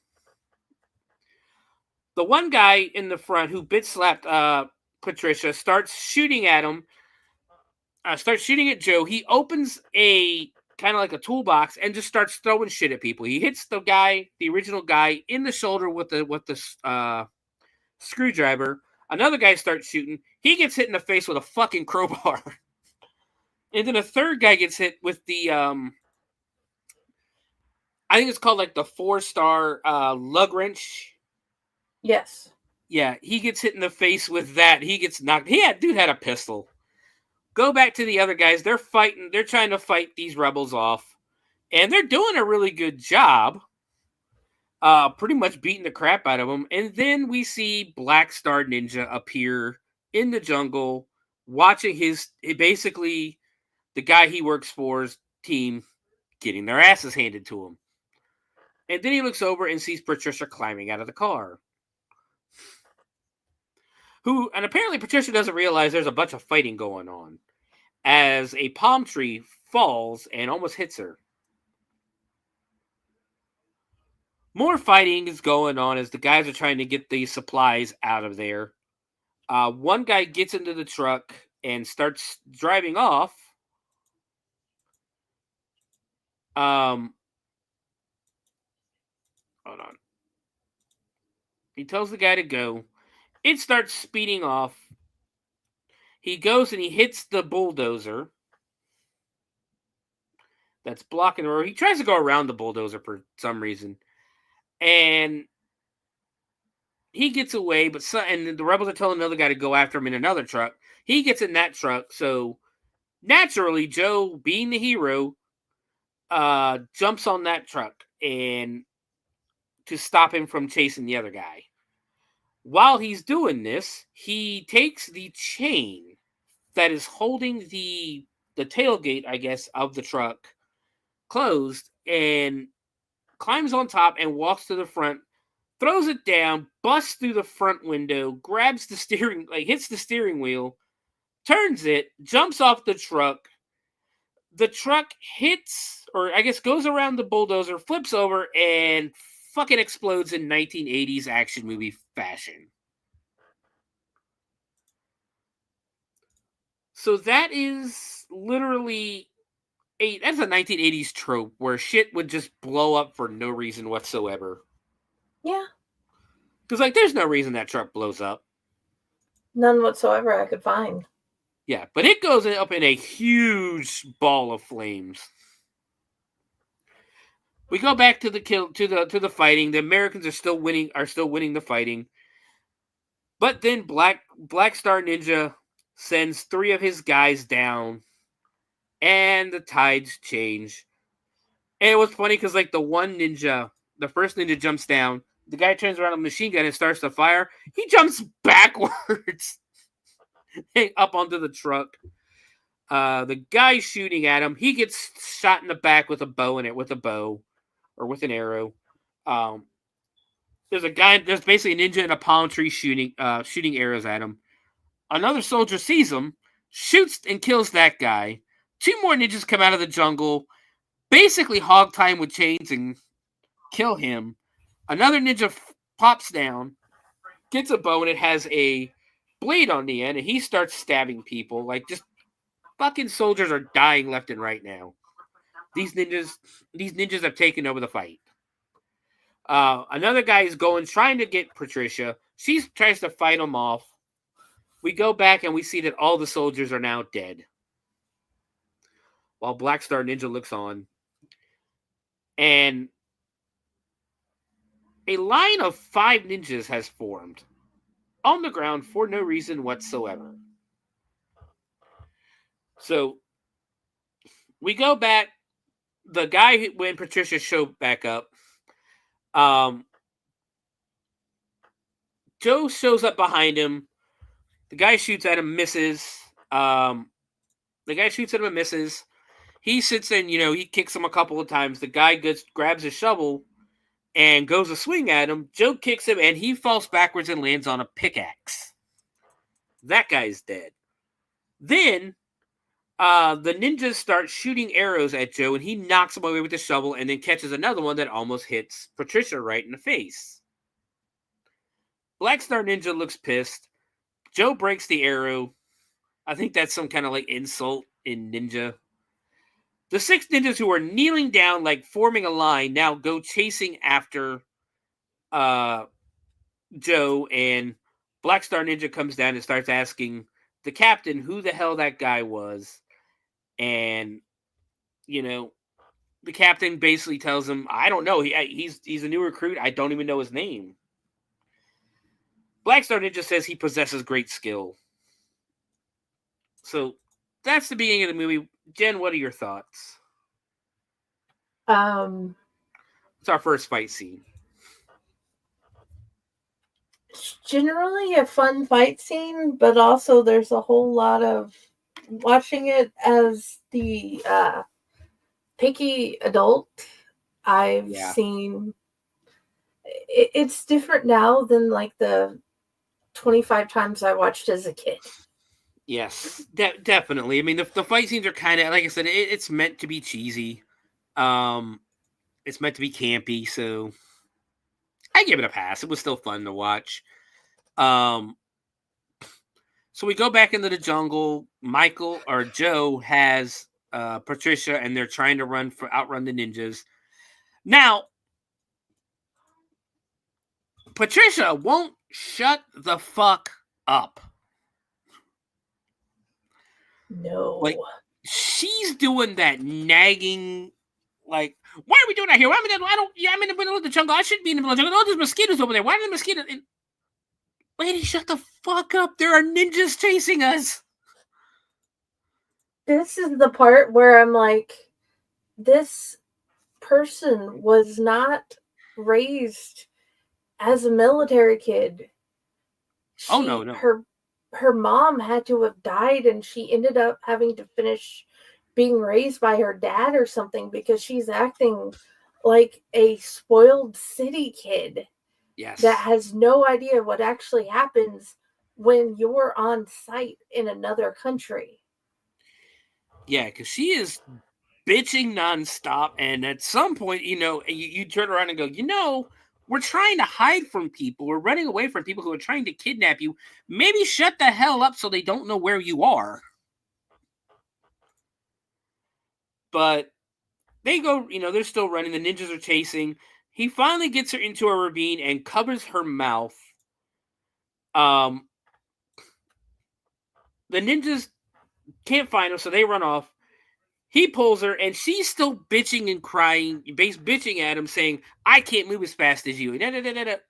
So he bends down and grabs her shoes, and she starts complaining that those are from Italy. You're going to buy me another one. Breaks the heels off the shoes, takes a knife, cuts her skirt, and she's throwing a fit the entire time. Takes her skirt and turns it into shorts, essentially. And now it's like, shut the fuck up. Now you can run. So they're running still. The ninjas are still after them. They get to this ravine, essentially, and they're going to have to go into the water. And she's like, oh, no, I'm not going in there. There's leeches in there. Yeah, well, there's death behind us, so in we go. They jump into the water. The ninjas come around. Swear to God they heard a splash. They look around. These are not very good ninjas because they just go, meh, guess no one's here. And they run off. Back at the trucks, Black Star Ninja essentially sends the rest of the army guy of his team's army guys or the rebels off to take the trucks and steal the supplies. In the woods or in the jungle, basically the ninjas have lost Joe and Patricia. They pop out of the water, and Patricia is still bitching at him. She says, she's like, "Would you look at me? Look at my shirt. Look at my hair. It's a mess. You'll fucking live." She asks him for a comb. He's like, "Yeah, I really don't have one. I don't really have a comb." So he tells her that they're gonna have to hang their clothes out to dry. So, needless to say, she's going to have to get naked. But she ends up hiding behind a bunch of brush and stuff like that. So he doesn't see anything. We don't see anything. And she starts flirting with him. And now, if I'm him and I'm with this woman in the woods and she's constantly bitching at me nonstop, I really don't think flirting is going to work now. Because there are so many red flags that I couldn't keep up.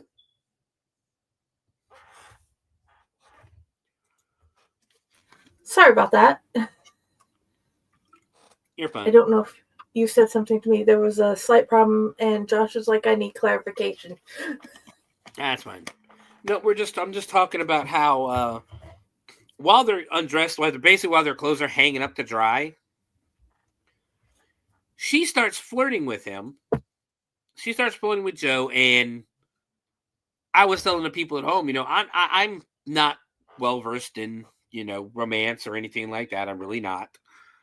But if I'm running through the woods with somebody and she's being a complete stuck up bitch like this woman has been, and she starts flirting with me, I'm sorry, there's so many red flags in the past hour running away from ninjas, you wouldn't shut up for starters.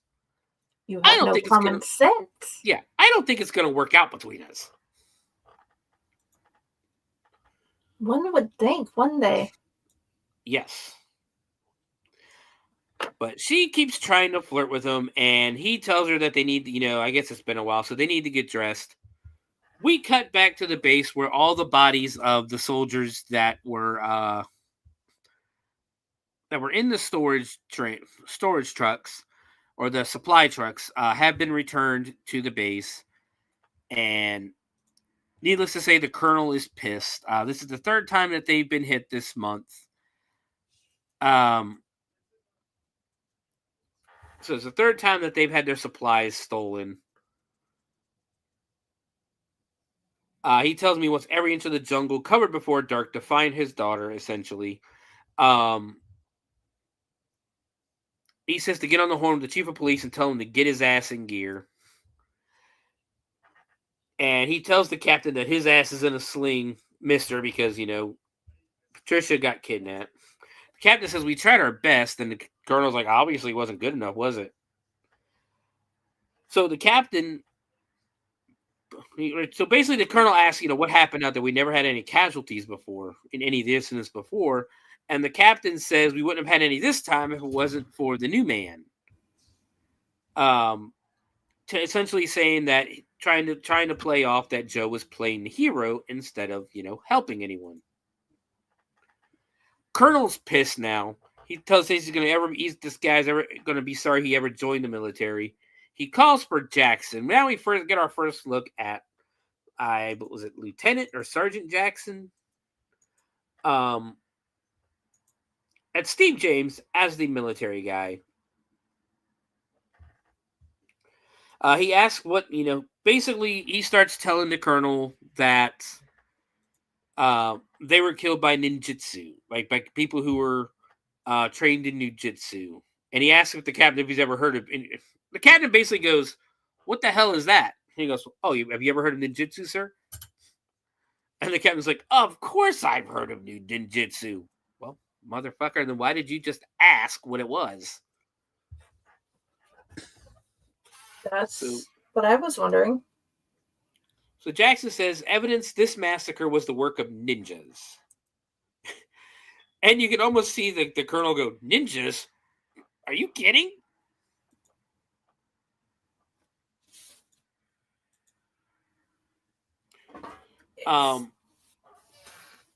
Like, he didn't want to believe. Did you have something to say, Jen? Yeah, it's one of those, are you serious moments. Yeah, like, because I mean, in today's world, if you're like, yeah, we got attacked by ninjas. Really? Come on, dude. If you didn't want to be here, you didn't have to be. So we cut back to the rebel. Go ahead. I have said I wasn't attacked by ninjas, but there were little kids dressed up like Ninjago ninjas. Yes. So that would make more sense. I mean, I was attacked by ninjas on the Ninjago ride at Lego World, maybe. These were a bunch of 5-year-olds. So we cut to the rebel compound where we now get to meet Ortega. Ortega is a Colombian, I believe I don't know if he's a drug lord or just a warlord or whatever. And we see Black Star Ninja with his mask off. This is the guy we were talking about, Tadashi Yamashita. Ortega tells him that until today, your track record has been spotless, but the truck with the most valuable cargo is missing. Got away. Another incident like this, and I might have to shut down the entire operation. It's like, motherfucker, we fucked up once. Like, what do you want?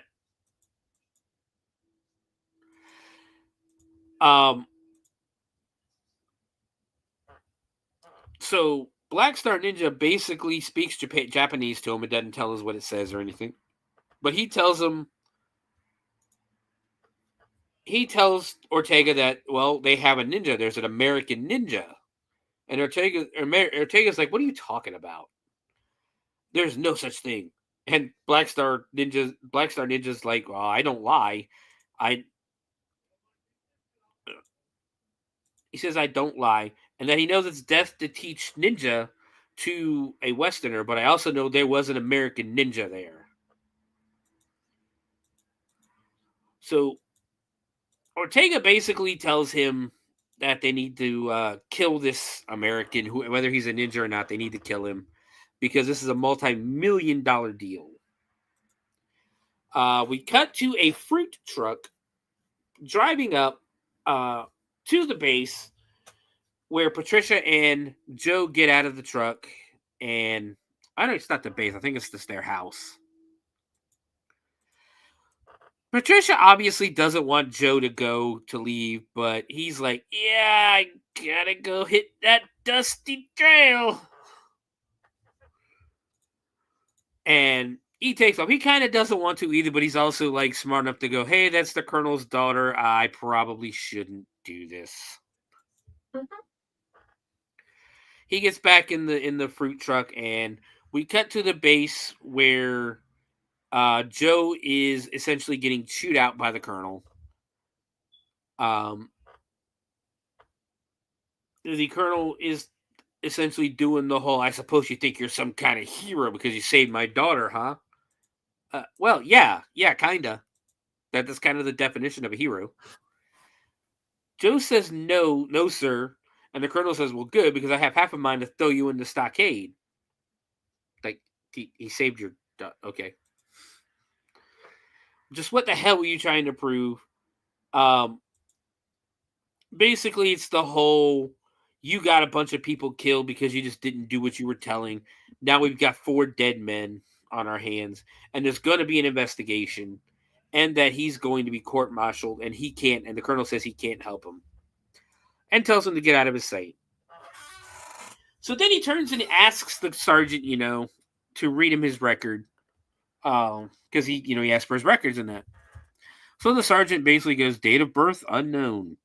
Parents, unknown. Next of kin, unknown. Basically, they have no information on this guy except that went to reform school and essentially he was forced to join the military. He was given the choice to enlist in the military or go to jail. So take a guess what he chose. Military. Yes. He's got more he says, he's been in and out of foster homes. He's got more last names than he's got stars. Like, just nothing but a problem if you read his paperwork. Tells him to keep Joe away. He tells the sergeant to keep Joe away from Patricia. Joe's walking down the military base with a bunch more military vehicles driving by, which looks just great. And we go to Jackson, who has his I guess division with him, and Joe walks up, and everybody's looking at him pissed. Like, everybody's pissed at Joe. Joe walks by and heads to his bed in the barracks. Inside the barracks, there's a bunch of guys playing cards, relaxing and that, but they're all pissed off at him. There's even people like sitting on his bed and standing against his locker, and they're doing the whole, ooh, we're going to intimidate you. Yeah, they're not very intimidating.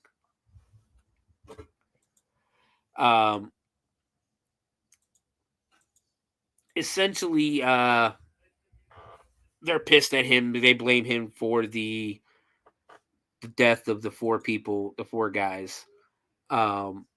He lays back and he starts to have flashbacks of him and someone else essentially learning to do the martial arts.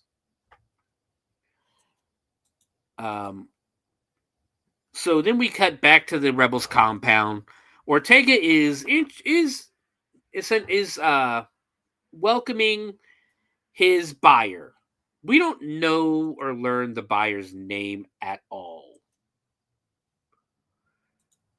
When he introduces them, there's pretty women outside waiting for him. And he's essentially walking him around the compound, showing him everything, saying that he owns everything that the eye can see, and asks us when he can take the delivery and that. He introduces him to essentially the gardener, I believe it's supposed to be. This is Shinyuki. He tells the buyer that he's responsible for the beautiful landscape. That Shinyuki was a World War II, a Japanese soldier from World War II that he found hiding in the jungle, and the poor guy didn't even know that World War II had ended, which there are a lot of stories of that actually happening. Mm-hmm.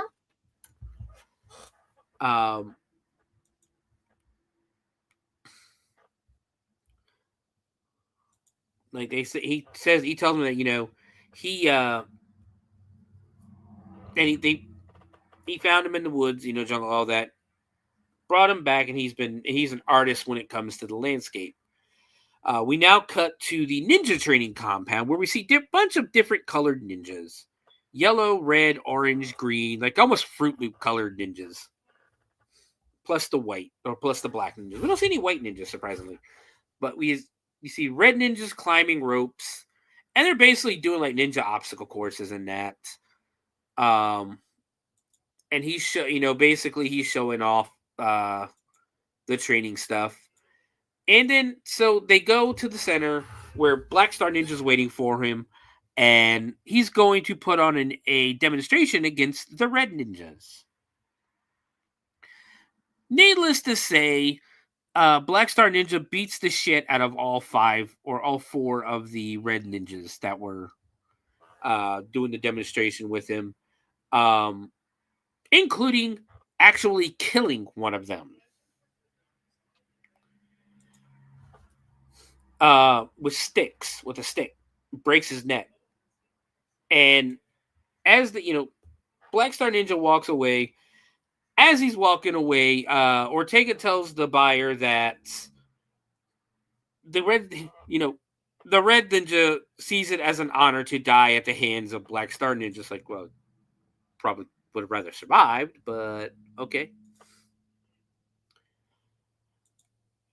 So basically, they go to the car and they start negotiating.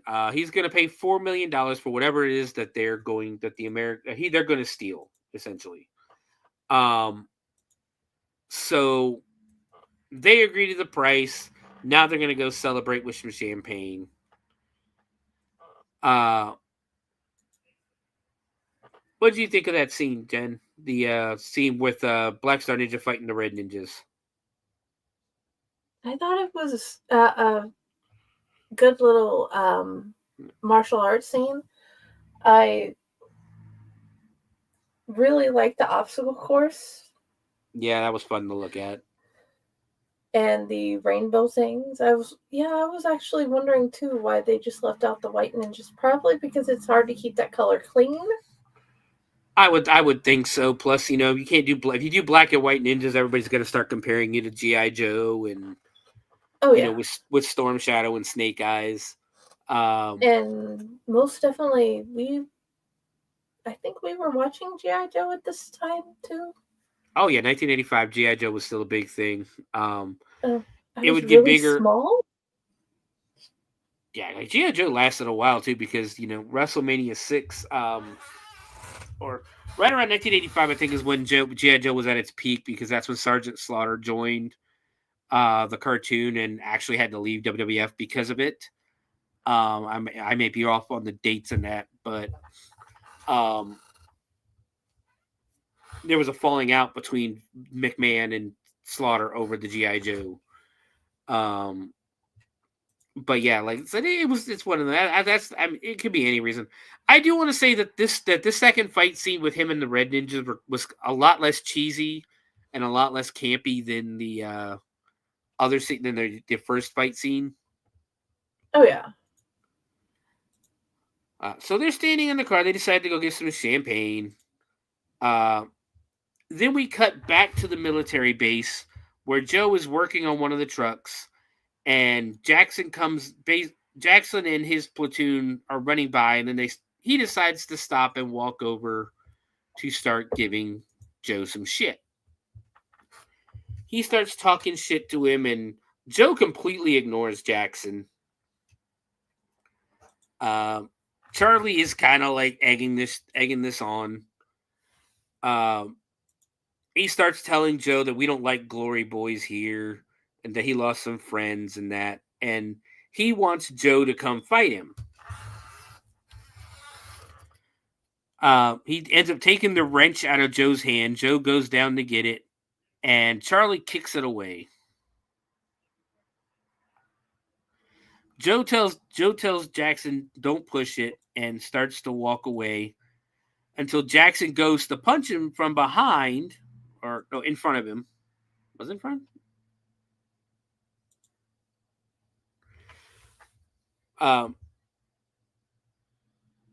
Joe goes around and basically Jackson grabs him on the shoulder. Joe judo flips him over a plant into the grass. So now we got another fight scene. It's really not much of a fight scene. It's basically Joe hitting Jackson with a bunch of judo throws in that. Even at one point, grabbing the hose and starting to choke out Jackson. So Jackson grabs a stick. Joe puts a bucket on his head. Basically, he's almost showing off at this point. Jackson goes to hit him with the stick. Joe grabs the stick out of midair without looking and flips Jackson over again and does the whole thing where he almost hits him with the stick. And Jackson yields. Essentially, Jackson lost the fight. Joe offers to help him up, and he basically essentially now everybody's cool. Everybody's cool now after they did their thing. Jackson asks Joe who he studied with, and Joe basically says, nobody, I just picked up some things here and there on the streets.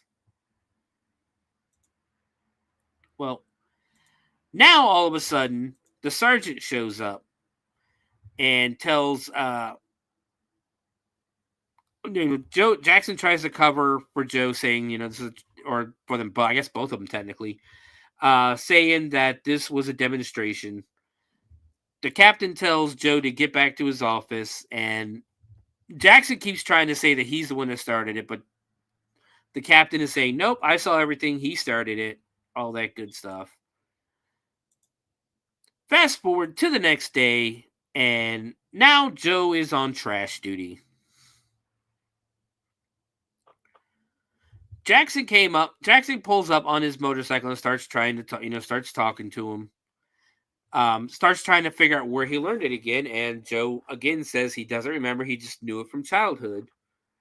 Jackson tells him that his moves are too perfect and somebody had to have taught him. Essentially, Joe admits he really doesn't know. Joe has kind of amnesiac or whatever. But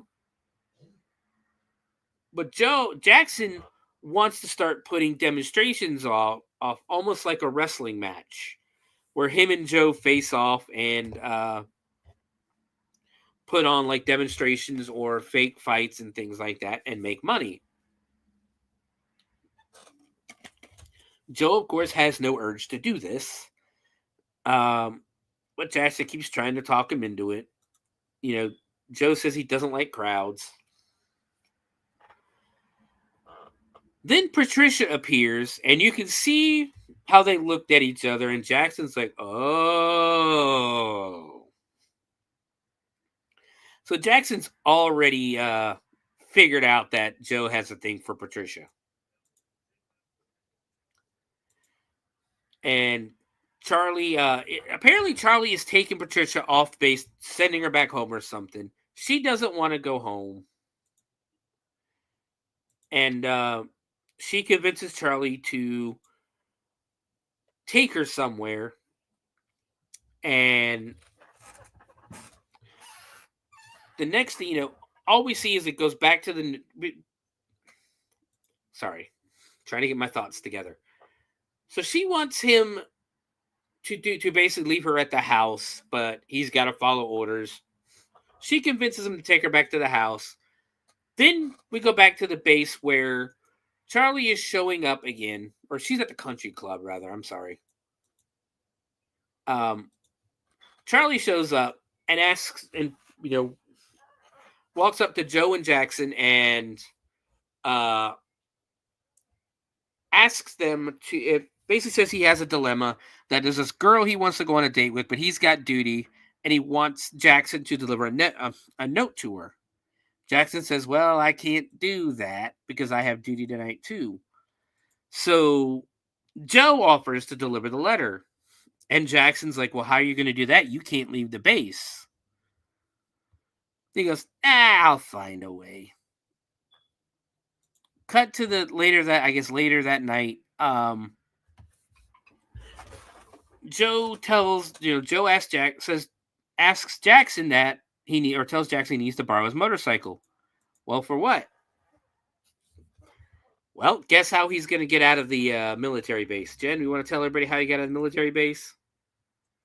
He decided to take a ramp that was somehow ready to go and I don't know, how convenient jump over was that? the wall. How convenient was that ramp? That was plot armor convenient. Yes. So he jumps the wall, rides away, damn near broke the suspension. And then Jackson essentially says, looks at Charlie and goes, "Well, now we got to get you some coveralls so you can go cover for Joe." Cut to the country club where Joe shows up with the note. And he walks over, sees the girl in white that Charlie was telling him about. She turns around, and of course, it's Patricia. They trick Joe into going on a date with Patricia. So we get a montage of them riding around on the island, and then finally going to dinner later that night.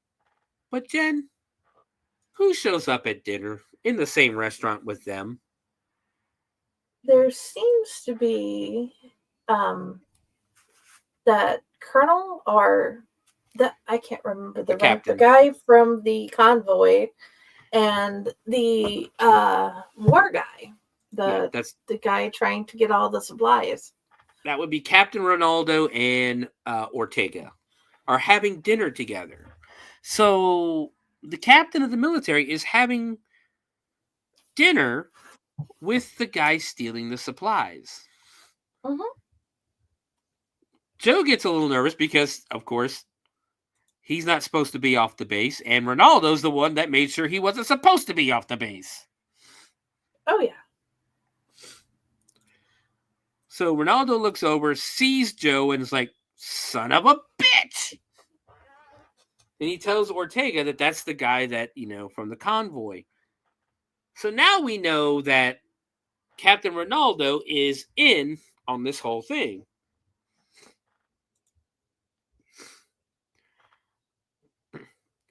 Captain Ronaldo says he'll place him under arrest immediately, but Ortega's like, hold on a second. And basically he wants, a good look at the American. Ortega waves at, Joe notices him. Ortega waves and tells Ronaldo, the Captain Ronaldo, that killing, arresting him isn't going to be enough. We really are going to have to just fucking kill this guy. So then we cut to later that night where Joe is dropping Patricia back off at her house or at the country club, one or the other. He's nervous as hell, but she goes in, they kiss. We cut to the next morning where Captain Ronaldo is coming into the barracks. They literally have to wake Joe up.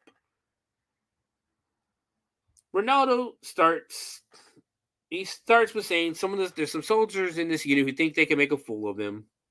And they don't know that he's been a sergeant in the Miss Main's army since before they were born, and even before they were sent to reform schools. He looks at Charlie and he goes, "Well, I understand you like extra duties, Charlie. Do you?" Charlie says, "No, sir." Well, he told, Ronaldo goes, "Well, I heard yesterday you volunteered to do some, didn't you?" "Well, don't worry, Charlie. I won't deny you the privilege. You can keep doing them till I said you had enough, and that's going to be a long time from now." And as for you, hero, to Joe, you believe my orders could be ignored, right? You don't like the hard work. You'd rather be driving around town, right? So basically, Charlie's going to take over doing the dirty work that Joe was doing. And Joe has to take a shipment by himself to this warehouse down by the port.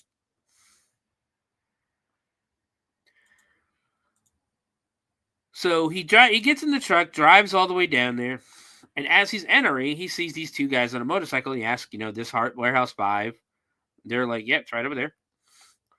He asked, where's everyone? They both, oh, okay, I'm totally going to drive in here.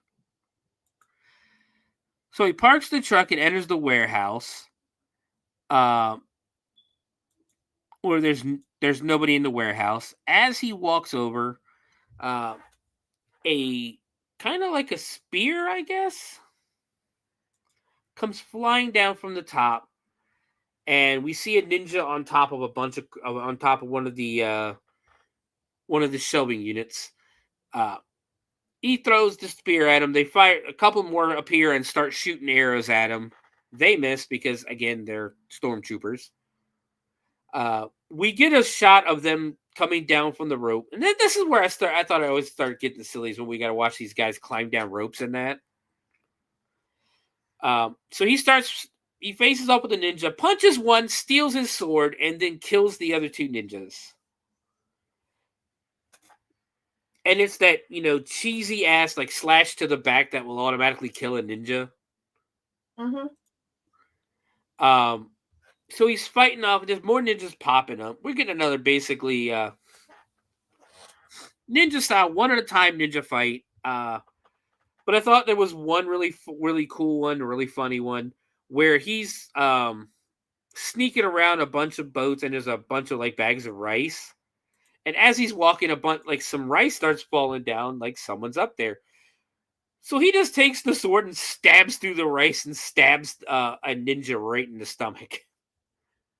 Oh yeah, I thought that one was funny. Kills the ninja, and of all that wasted rice, we see another ninja does like this the poison dart thing where he spits at him. It hits the dead ninja. He looks up, grabs a ninja star from the dead ninja, throws it up, kills that guy in the rafters. He falls through a bunch of boxes. And again, he starts slowly going through to the point where he's in an office. And as he's walking, we see a ninja that's sort of a ninja behind him. Then we hear the sounds of like the fighting, and we hear a thud. And then, of course, we see two more ninjas from the other side. The silhouettes of them come through. Then they both just get thrown through the glass. The other ninja goes to run away, and he gets. I'm assuming ninja starred in the back because we really don't see what happens. Yes. Joe is still walking around very silently, and there's a ninja right above him on like an awning that he knew about because he pulls it. The ninja goes to throw a chain around him. He catches it, pulls him down, and slices him as he goes down. Then we cut to where four ninjas jump down with a net trying to capture him. And as he does it, though, he swings upwards, cuts the net, and the four ninjas all hit the ground. We cut outside where the two guys who were on the motorcycle at the front of the warehouse are now stealing the truck. They lock the door. They lock him in the warehouse with the ninjas. We go back inside. He's fighting the ninjas. He's, with the sword net. He sits there. He gets knocked against like a bunch of barrels, but the sword he has goes into one of the barrels and stabs a ninja that was hiding inside the barrel. And I'm like, did he sneeze or something? Is that how you heard him? I don't think he did it on purpose. I think it was meant to be like one of those like comedic funny kills where he just accidentally stabbed the one barrel that a ninja was hiding in. Yeah. Because that ninja just pops up and goes, ugh! and falls dead, which I thought was I laughed loudly at that. So he's still fighting the ninjas off. He's killing ninjas left and right. My question is, how does slicing his legs kill him? Hey, they're ninjas. So then another ninja throws down a chain and wraps around the sword that he has. He's pulling the sword. He's got his sword in the other hand. So he throws with his right hand and just lets go with the left. Kills the ninja he threw the sword at with the right hand. The other one pulls it up and it actually ends up stabbing him too by his own power. So there's two more dead ninjas. Reaches over, grabs the sword out, and kills the third ninja that was there. Cut back outside, and these guys are still trying to steal that supply truck. Joe jumps down, lands on the motorcycle that the guys were on, because one guy was taking the motorcycle, the other guy was taking the supply truck. Knocks the guy in the motorcycle out, throws him off, takes the motorcycle, and starts chasing the supply truck.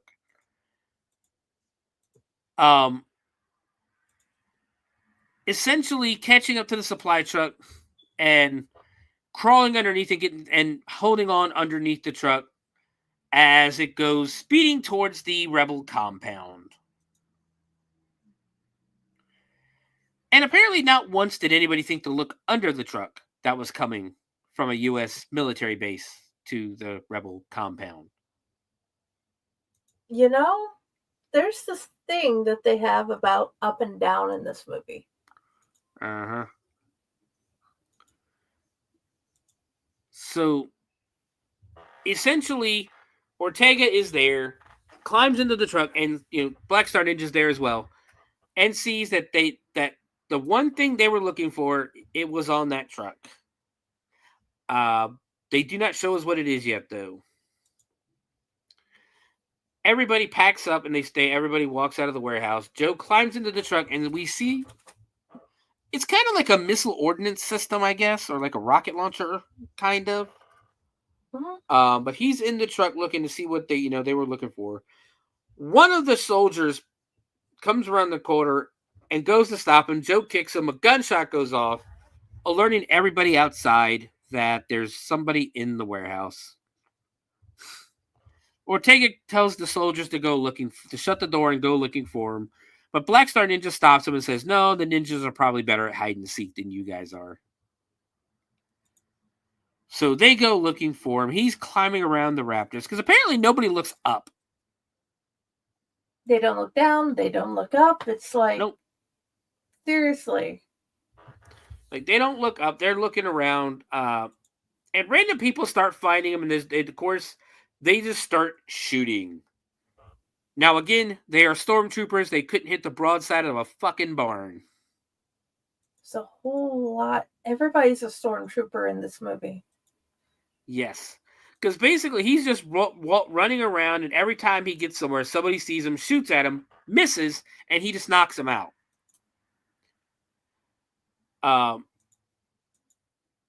Essentially, he ends up in the jungle where he runs into Shinyuki,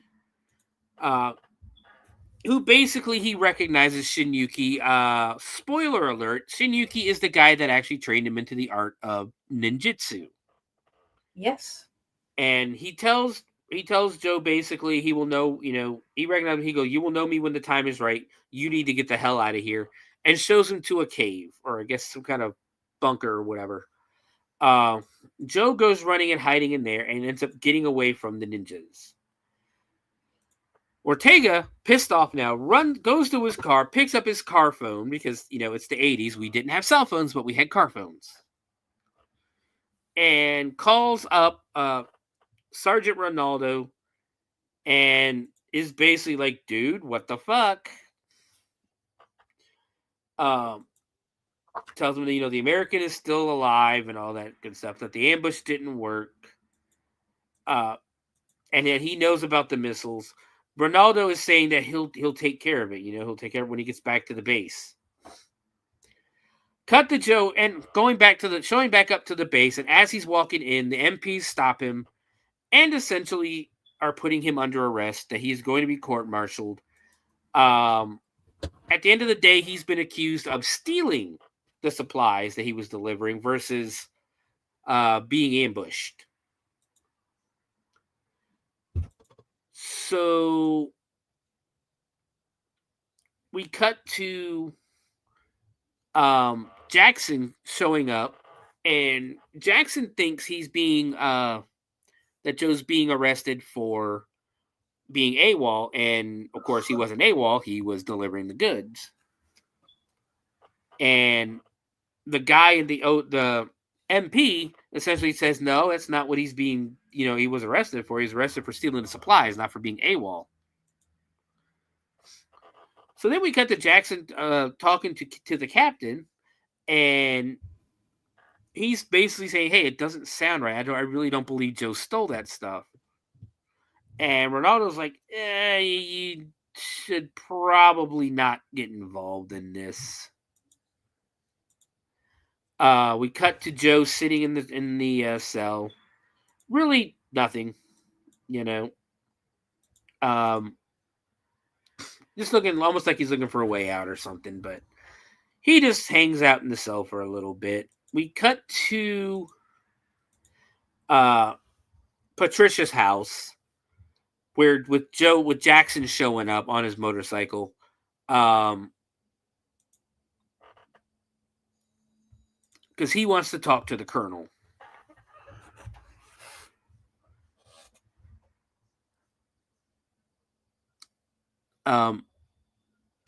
Basically, and while he's there, he tells Patricia that, hey, Joe's been arrested and your father wants to court-martial him. Patricia's like, what? I don't understand that. So they go to talk to the colonel. Jackson's trying to tell the colonel something isn't right about this. But the colonel is hearing none of it. He's going to be court-martialed. And the colonel is saying, basically, I'm not going to listen to either one of you. He's a criminal. He did all this shit when he was younger. Get the fuck out of my house. So we cut back to the compound by the pool where Ortega's having some food and talking to Black Star Ninja. With Shinyuki behind them. And he's basically telling him that the American needs to die. And he's asking Black Star Ninja if he can do it. Black Star Ninja's like, well, hell yeah, I can do it. I don't really, why would you even ask me that question? So Shinyuki's just playing with the flowers behind him, like, I'm not listening. Nope. Cut to the jail, and we see Black Star Ninja creeping around, climbs up a telephone pole, and it's this point where I noticed that there's a fucking ladder against the jail itself. And I'm sitting here going, that's conveniently placed. Uh-huh. So Black Star Ninja climbs the power pole, knocks out the power. Joe is in his cell going, uh-huh. Black Star Ninja crawls across the power cables. And Joe just basically starts planning. He just starts meditating, kind of, waiting for Black Star Ninja to show up. So Black Star Ninja starts creeping around on the roof. Again, there's that well-placed ladder. Conveniently placed. He's up on the roof, and he's over by the door. When the door opens, with one of the MPs coming out going, where's that damn fuse box? Another one comes out, or Black Star Ninja drops down, enters the building, tries to be sneaky, but another MP comes out. He kills that guy, kicks the door into the face of the other one, and ends up stabbing and killing him as well. Both MPs are dead. He actually slices one's throat, which is pretty cool. Knocks off the lock to the prison door. picks another lock to enter where the jail cells are, and then does that ninja walk all the way down to the hall to the final door where he knows Joe is being held. Throws a smoke bomb and opens the door, stabs the bed, and realizes it's just pillows. Meanwhile, another MP has just found the dead bodies of his buddies, pulls his side piece, and walks down, trying to figure out what the hell's going on. Meanwhile, Black Star Ninja finds Joe hiding behind a wall by the bathroom. Joe eludes him. The MP shows up with the gun and starts shooting at the ninja. The ninja essentially just kills him with the sword. Black Star Ninja Joe goes running out of the cell. Black Star Ninja goes chasing after him. And where does Joe go? Jen? He goes to the truck area where he can find some way of hiding. He climbs the perfectly placed ladder. The perfectly placed ladder. Yes. I was thinking we were ahead of that. Sorry. No, I just want to add one thing. Go ahead. He knows everybody's asleep in the hallway or dead around him. Why is he doing all the flashy, weird little moves? Okay? And I can understand the sword thing, 'cause he's trying to judge how much room he has in the room to use his sword. But some of those moves were like, you're in the dark, nobody's watching you. Why are you doing these weird little flashy moves? I'm sure they have their reason. It did kind of look cool though, with the ninja running and things like that. It could also be the way they do it. They do it to not make sound, because ninjas are not supposed to make any sound whatsoever, even though you can clearly hear the footsteps. Yeah. How you tell they're not ninja, even though they're playing ninja. But he basically uses the perfectly placed ladder to climb over the barbed wire. Black Star Ninja goes up the ladder as well after Joe does. And this is when they go to the spot where Jen was talking about, where he's hiding behind a bunch of vehicles. Black Star Ninja finds him. There's a little bit of a fight. Joe climbs on top of one of the armored vehicles. They fight around a little bit more. No one's getting the upper hand, really. As we get a little more fighting between Joe and the Black Star Ninja. Joe grabs a pole with a hook on it and starts taking a little bit of an advantage. Really, Joe's just trying to get away, though. The MPs show up and start shooting at both of them. From almost like a 50 cal on top of a truck or on top of a Jeep. Both go running separate ways. The alarm goes off. Everybody's running out of their bunkers, out of the barracks and that. Joe ends up grabbing Jackson, and Jackson asks how he got out of prison. And Joe's like, when there's no time, he's starting to tell him everything that's going on, that somebody tried to break into his cell and kill him, and that the sergeant's got some big operation going on. Basically telling him that the sergeant is working with Ortega. The MPs are rolling around, and they end up finding the dead bodies at the front gate with a ninja star in his head. Jackson is suggesting that they go talk to the colonel, and Joe's like, that's probably a bad idea. So Joe asks Jackson to get him a Jeep so he can go stop Ortega from, making the sale in the morning. Jackson shows up with a Jeep, but has an extra passenger with him, as he brought Patricia. He brought Patricia so that she could try to talk some sense into what they think is sense into Joe to go talk to the colonel. Jackson does make a really good point that we are the only two people you can trust. So he decides to go talk to the to the colonel about what's going on. And the colonel is basically like, you really expect me to believe this cock and bull story? Joe says it's the truth. The sergeant's working with Ortega, behind all the hijackings and that. Jax is ready to go back and get back to base, get some guys, and kick some ass. Essentially, the colonel is like, you know what? I'll just launch an investigation. How about that? Now, Jen, does the colonel launch an investigation? No, the colonel does not. The colonel is exactly what we expected and part of it. Yes. The MPs all show up with Captain Ronaldo. And essentially, the colonel is also in on the whole thing. Joe ends up escaping.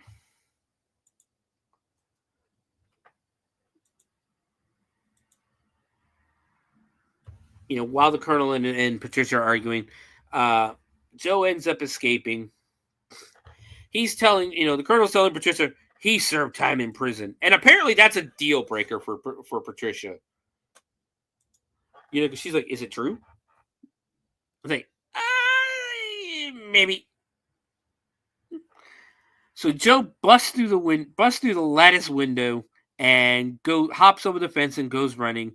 All the MPs are chasing him. Ronaldo's really overly pissed, and he goes running after him as well. Now we get a little bit of a jeep chase where Ronaldo is firing his gun out of the side of of his military police jeep. They kind of get Joe sandwiched between them, but one jeep hits a tree. Ronaldo's pissed.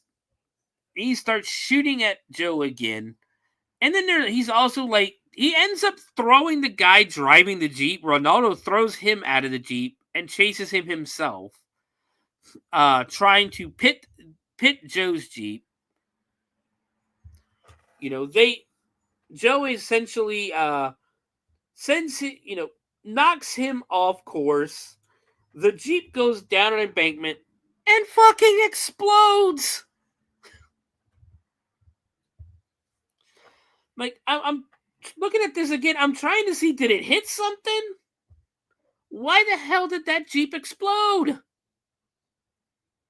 For no reason. It's the 80s. For no that's reason why. at all. It's like Robert the Tire. There is no reason whatsoever. Yeah.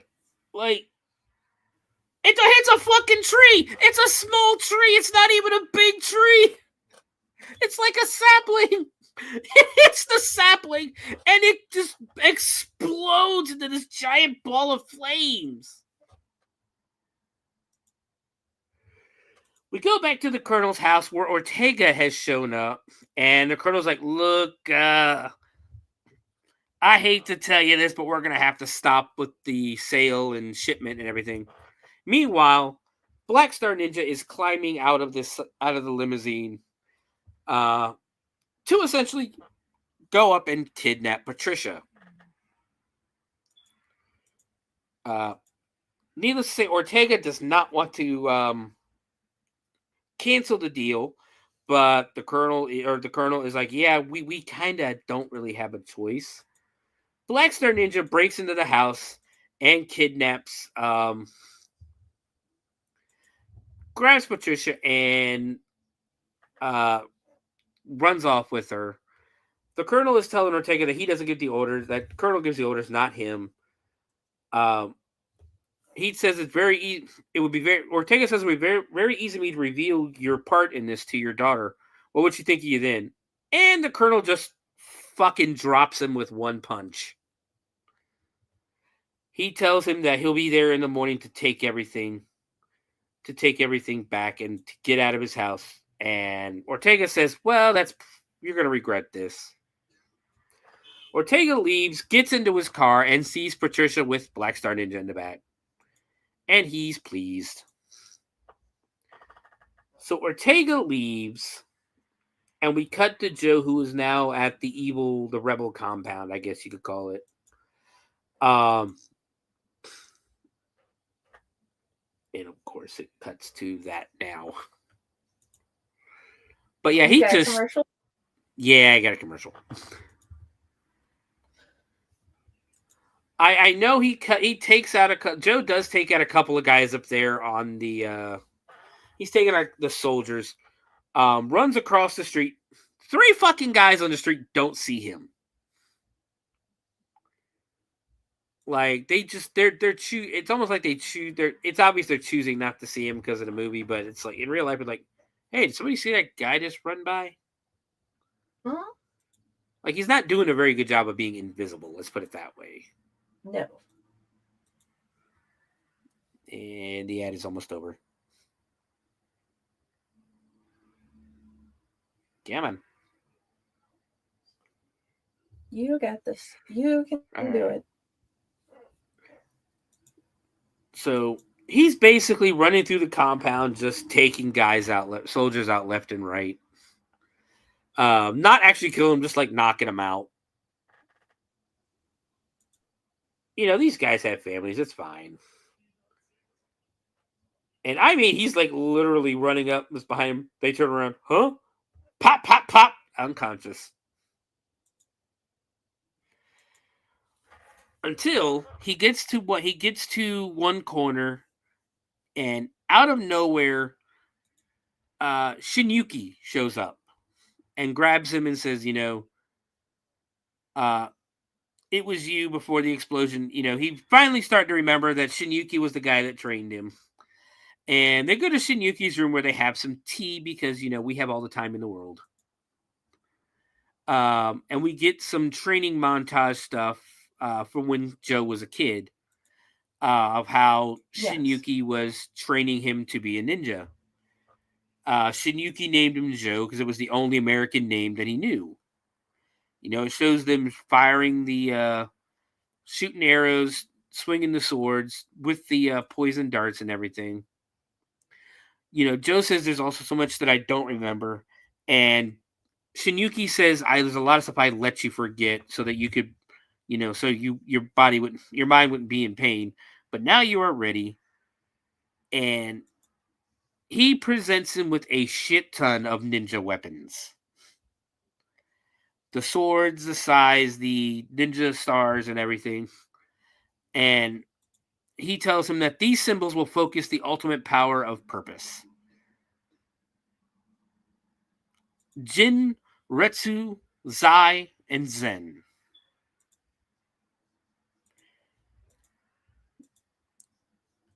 The Kobadera. The Kobadera is ninja magic. Ushinjitsu is the ability to seem invisible to cause fear and paralysis in your enemies. And he tells them to follow the Bushido, which is the ninja code. And apparently that is where Black Star Ninja is evil, because Black Star Ninja does not follow the ninja code. So the buyer shows up. The truck is ready for him to take, just right there beside the fucking cliff. He's got a bunch of paperwork that he can show to customs to get out of the country. Ortega asks to see the money. They show him the money, and the buyer's assistant is like, yeah, you get the money once we see the shit. Once we see the, merchandise. As they go, as they start to walk towards the truck, an arrow comes flying that Black Star Ninja stops Ortega from walking into. Ortega asks if he's one of them, and Black Star Ninja knows that is the American ninja. Ortega asks, American, what do you want? Fires another arrow that Black Star Ninja catches out of the air. He breaks the arrow. So what does Joe do? He breaks the fucking bow. Why did you break the bow?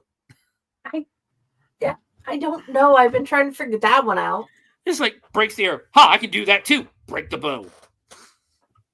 Like, dumbass. It's like, what was the point of that? they start shooting at Joe, and Ortega tells Black Star Ninja to get the girl. The buyer doesn't know what the hell's going on. He's just standing there. Black Star Ninja and two ninjas have the girl now, and they're trying to lure Joe out. She yells, Joe, don't come out. Ortega bitch slaps her. Like, this is like the third time she's been bitch slapped in this movie. Yeah. And she takes it like a champ each time. Tells him that he has 30 seconds to surrender or they're going to kill the girlfriend. Joe shows up and drops his size. Not the rest of his weapons, just the size. A puff of smoke comes, the ninjas start circling. A puff of smoke appears, and right behind him, in the ninja outfit, is Shinyuki. Master and student ready to fight together. They start fighting the ninjas, and it's that one at a time attacks, and they're just easily handling all these ninjas. Like, there's about 30 ninjas almost, and they're just easily killing them all. Throwing down cliffs, like he just bitch slapped one, he goes falling down the cliff.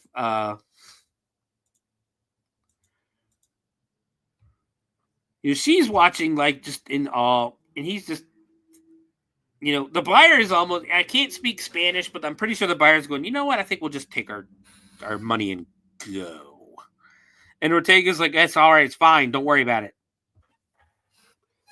Meanwhile, again, all of his ninjas are getting killed. Yeah. Then, this is the weirdest shit in the world. At one point, Shinyuki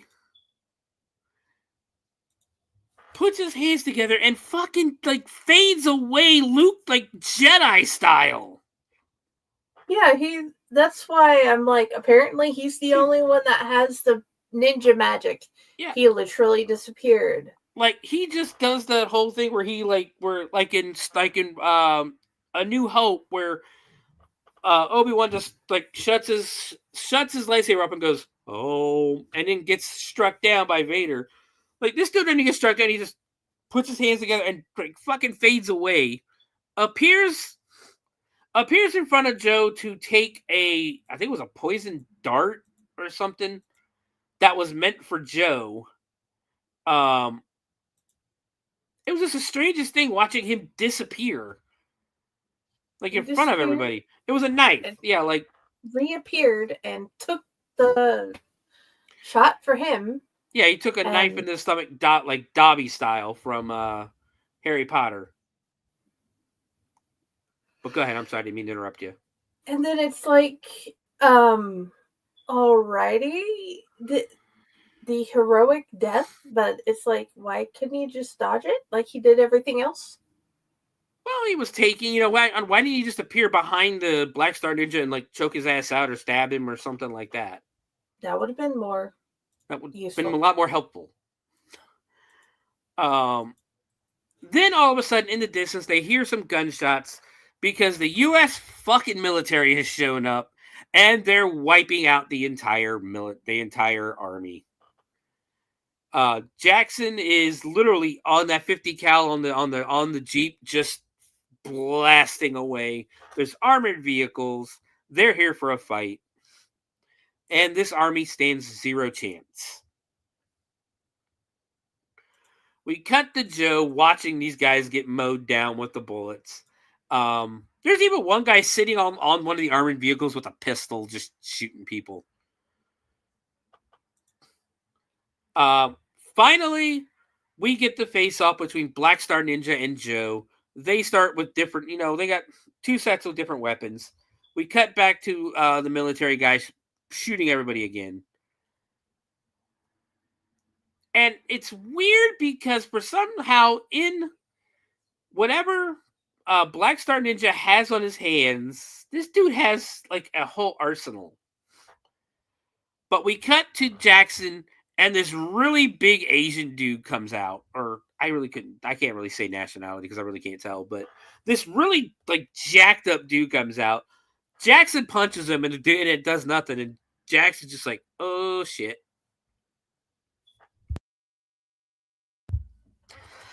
And they start fighting now. We go to the ninjas, and for some reason, Black Star Ninja starts climbing the rope, and Joe starts climbing another rope. But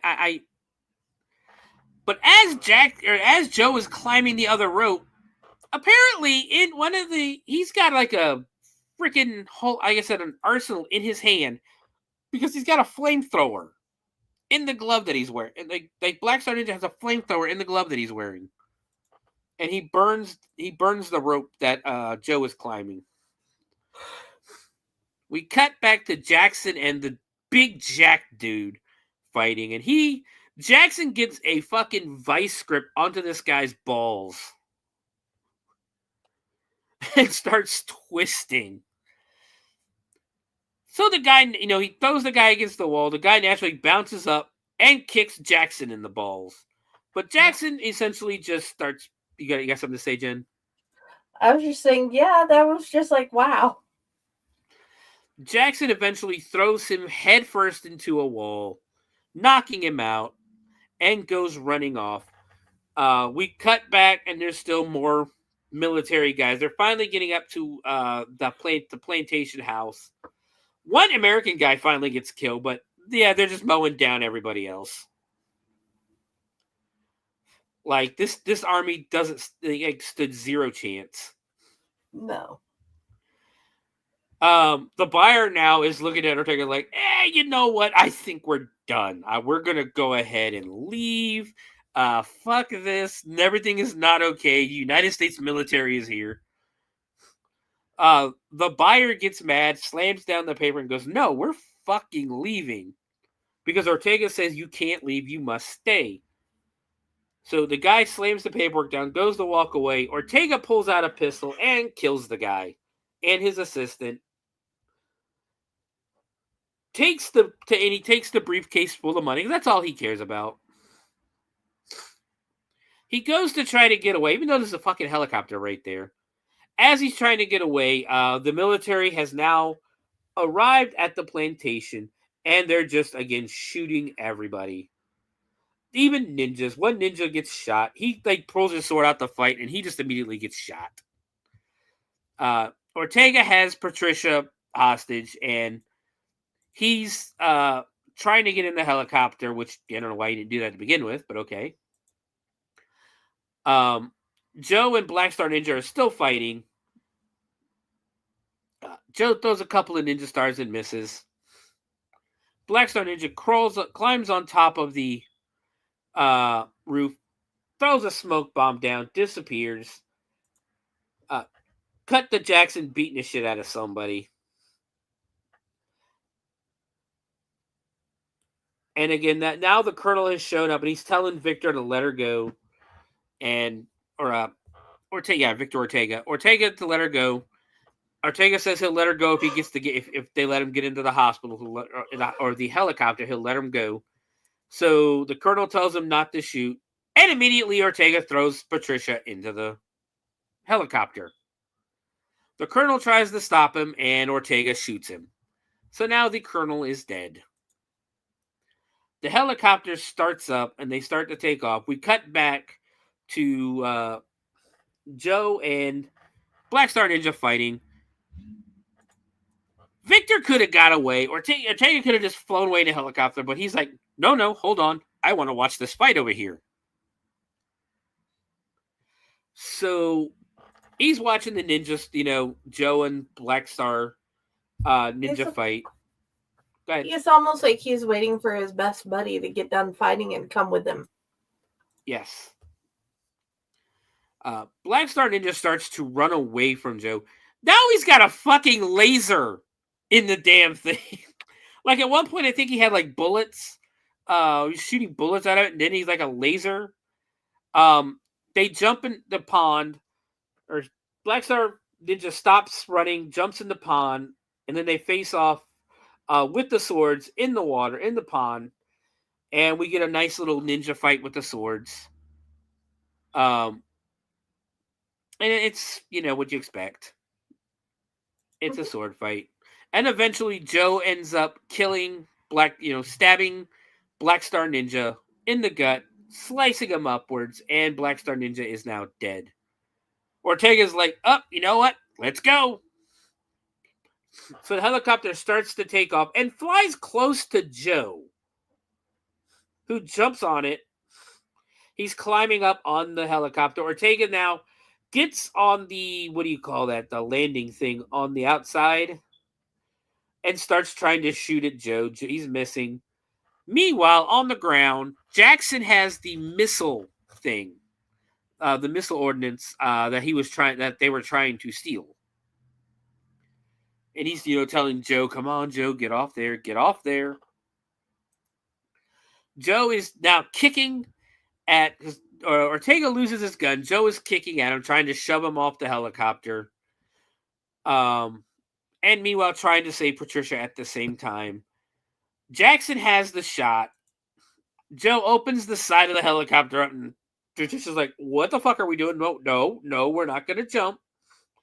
They get really close to the roof. They jump off the helicopter.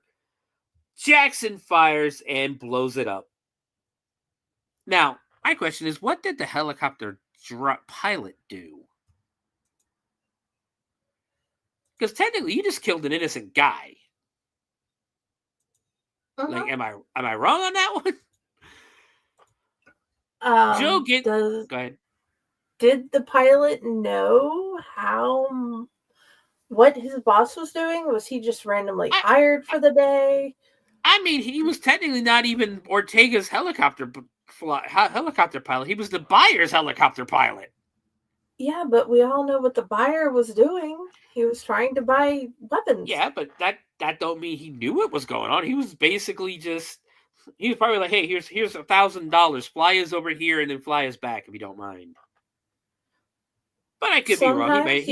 Other times he's the career pilot for the guy, and he just you know what? I don't care. I just need the money to take care of my family. For all I know, he pushes old women down the stairs. True. So Joe walks over. He's got Patricia in his arms. He literally drops her into Jackson's arms. He takes his mask off, looks over the compound at all the dead people. Roll credits. That is American Ninja. Whew.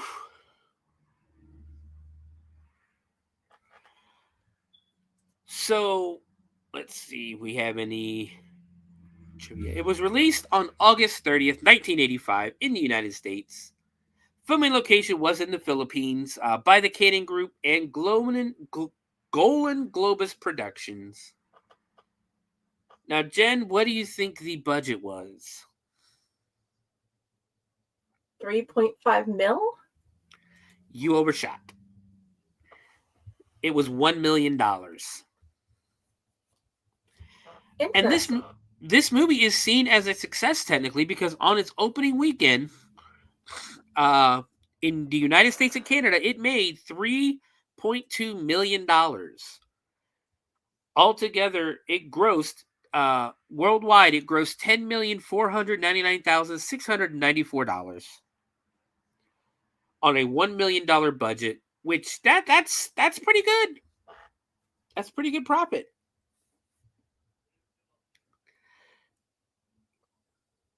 Let's get up here.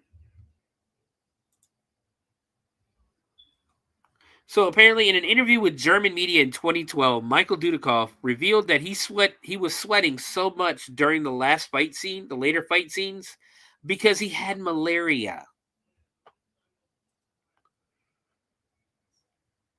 Oh. Yeah, I guess he caught malaria. Steve James said in an interview that Michael Dudikoff was actually anxious about working with him since, Steve James knew martial arts and Michael Dudikoff didn't. And he didn't want to be shown up. Well, I mean, technically, if you watch Karate Kid, the only person in the entire movie who actually knew karate was, I want to say maybe a couple of the side characters. Mhm. Because like Pat Morita didn't study karate. Ralph Macchio didn't study karate. You know. So James even requested his final fight scenes be filmed on the other side of the compound, far away from Dudikoff, to avoid any further problems. It wasn't until halfway through filming the sequel that the two of them set their differences aside. So originally, the studio chose Chuck Norris to star in this movie. He chose not to do the film because he didn't want his face hidden on camera. He said, if I'm going to be in a film, I don't want my face hidden. I'm going to be me. So, yeah. I think this movie's better with Michael Dudikoff in it just because of the cheesiness of it. Oh, yeah. So, that's all the trivia and everything. Let's get our final wraps up. Jen, how many ninja stars do you give this movie? Or let's get your final review. I'll give it a 4.5 because despite the cheesiness and everything, I generally enjoyed it.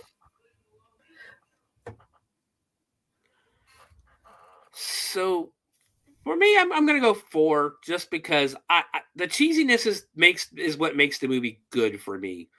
The cheesiness, the campiness, especially when you get to the second movie and it gets even worse with the cheesiness and the campiness. Yeah. It's what makes it great. It's what makes it good for me. I mean, come on, they're ninjas. Well, yeah. It's just one of those things you remember watching with family and you want to do that again. Yes. Well, and like I said, the 80s, cheesy 80s action is in my wheelhouse with, the horror movies and everything.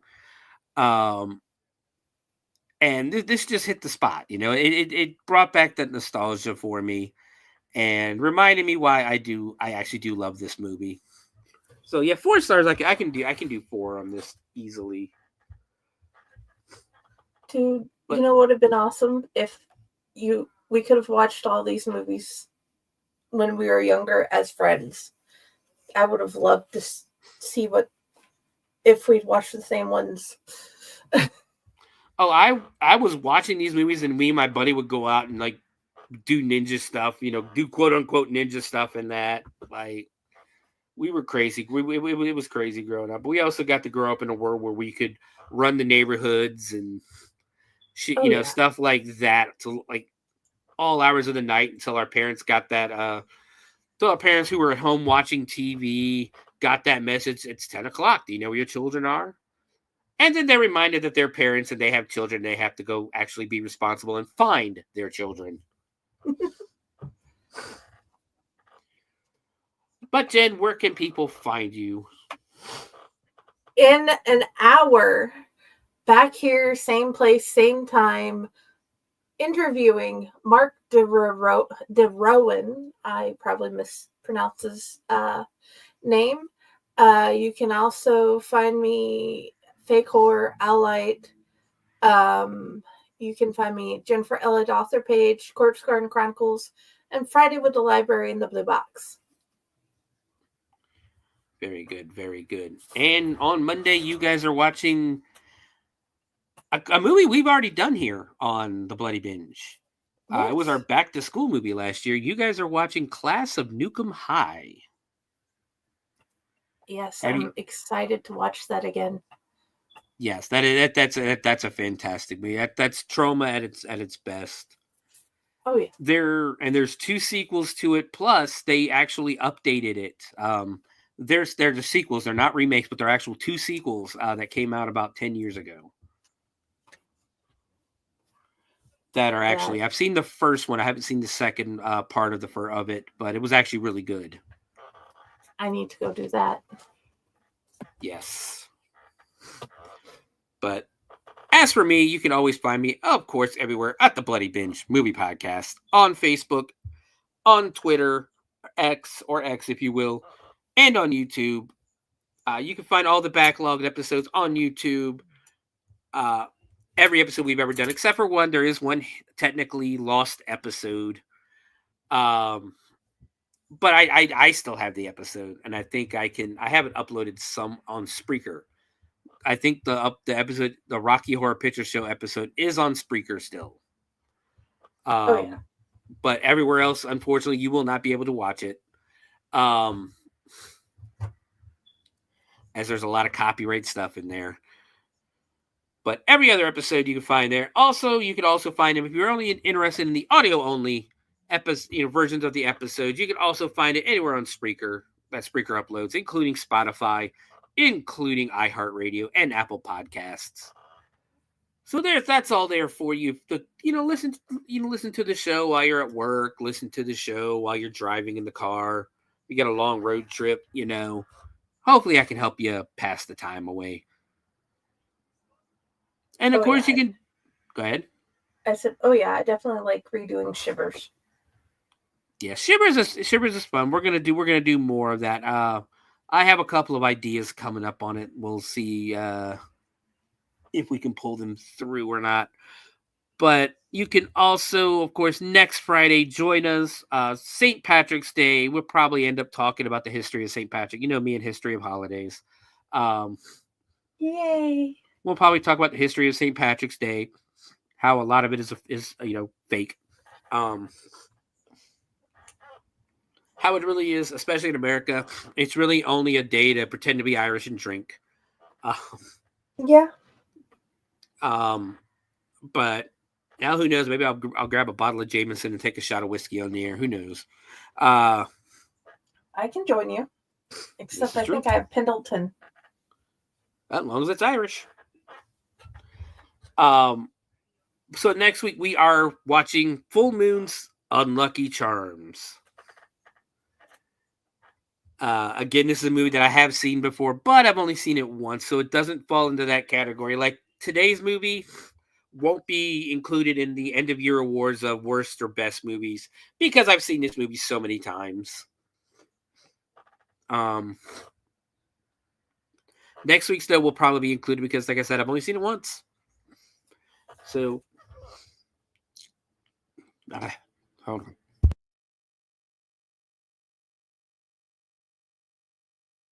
Yes, guys, he had given you the list of movies to look forward to at the beginning of the show. Well, somewhere near when we were first talking. You can find us there. And as usual, if you have questions about where shows are, just remember, find Friday and message it, and I can always help you with a link or a question. If I don't know, I will message him.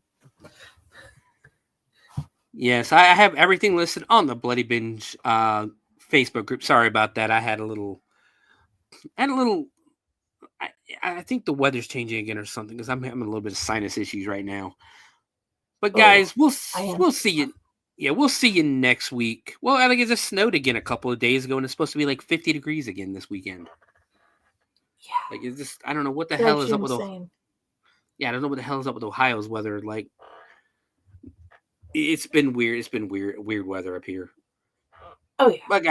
But guys, we'll see you next week. And as usual, be good to each other and keep watching horror. And please keep reading horror too. See you guys next week.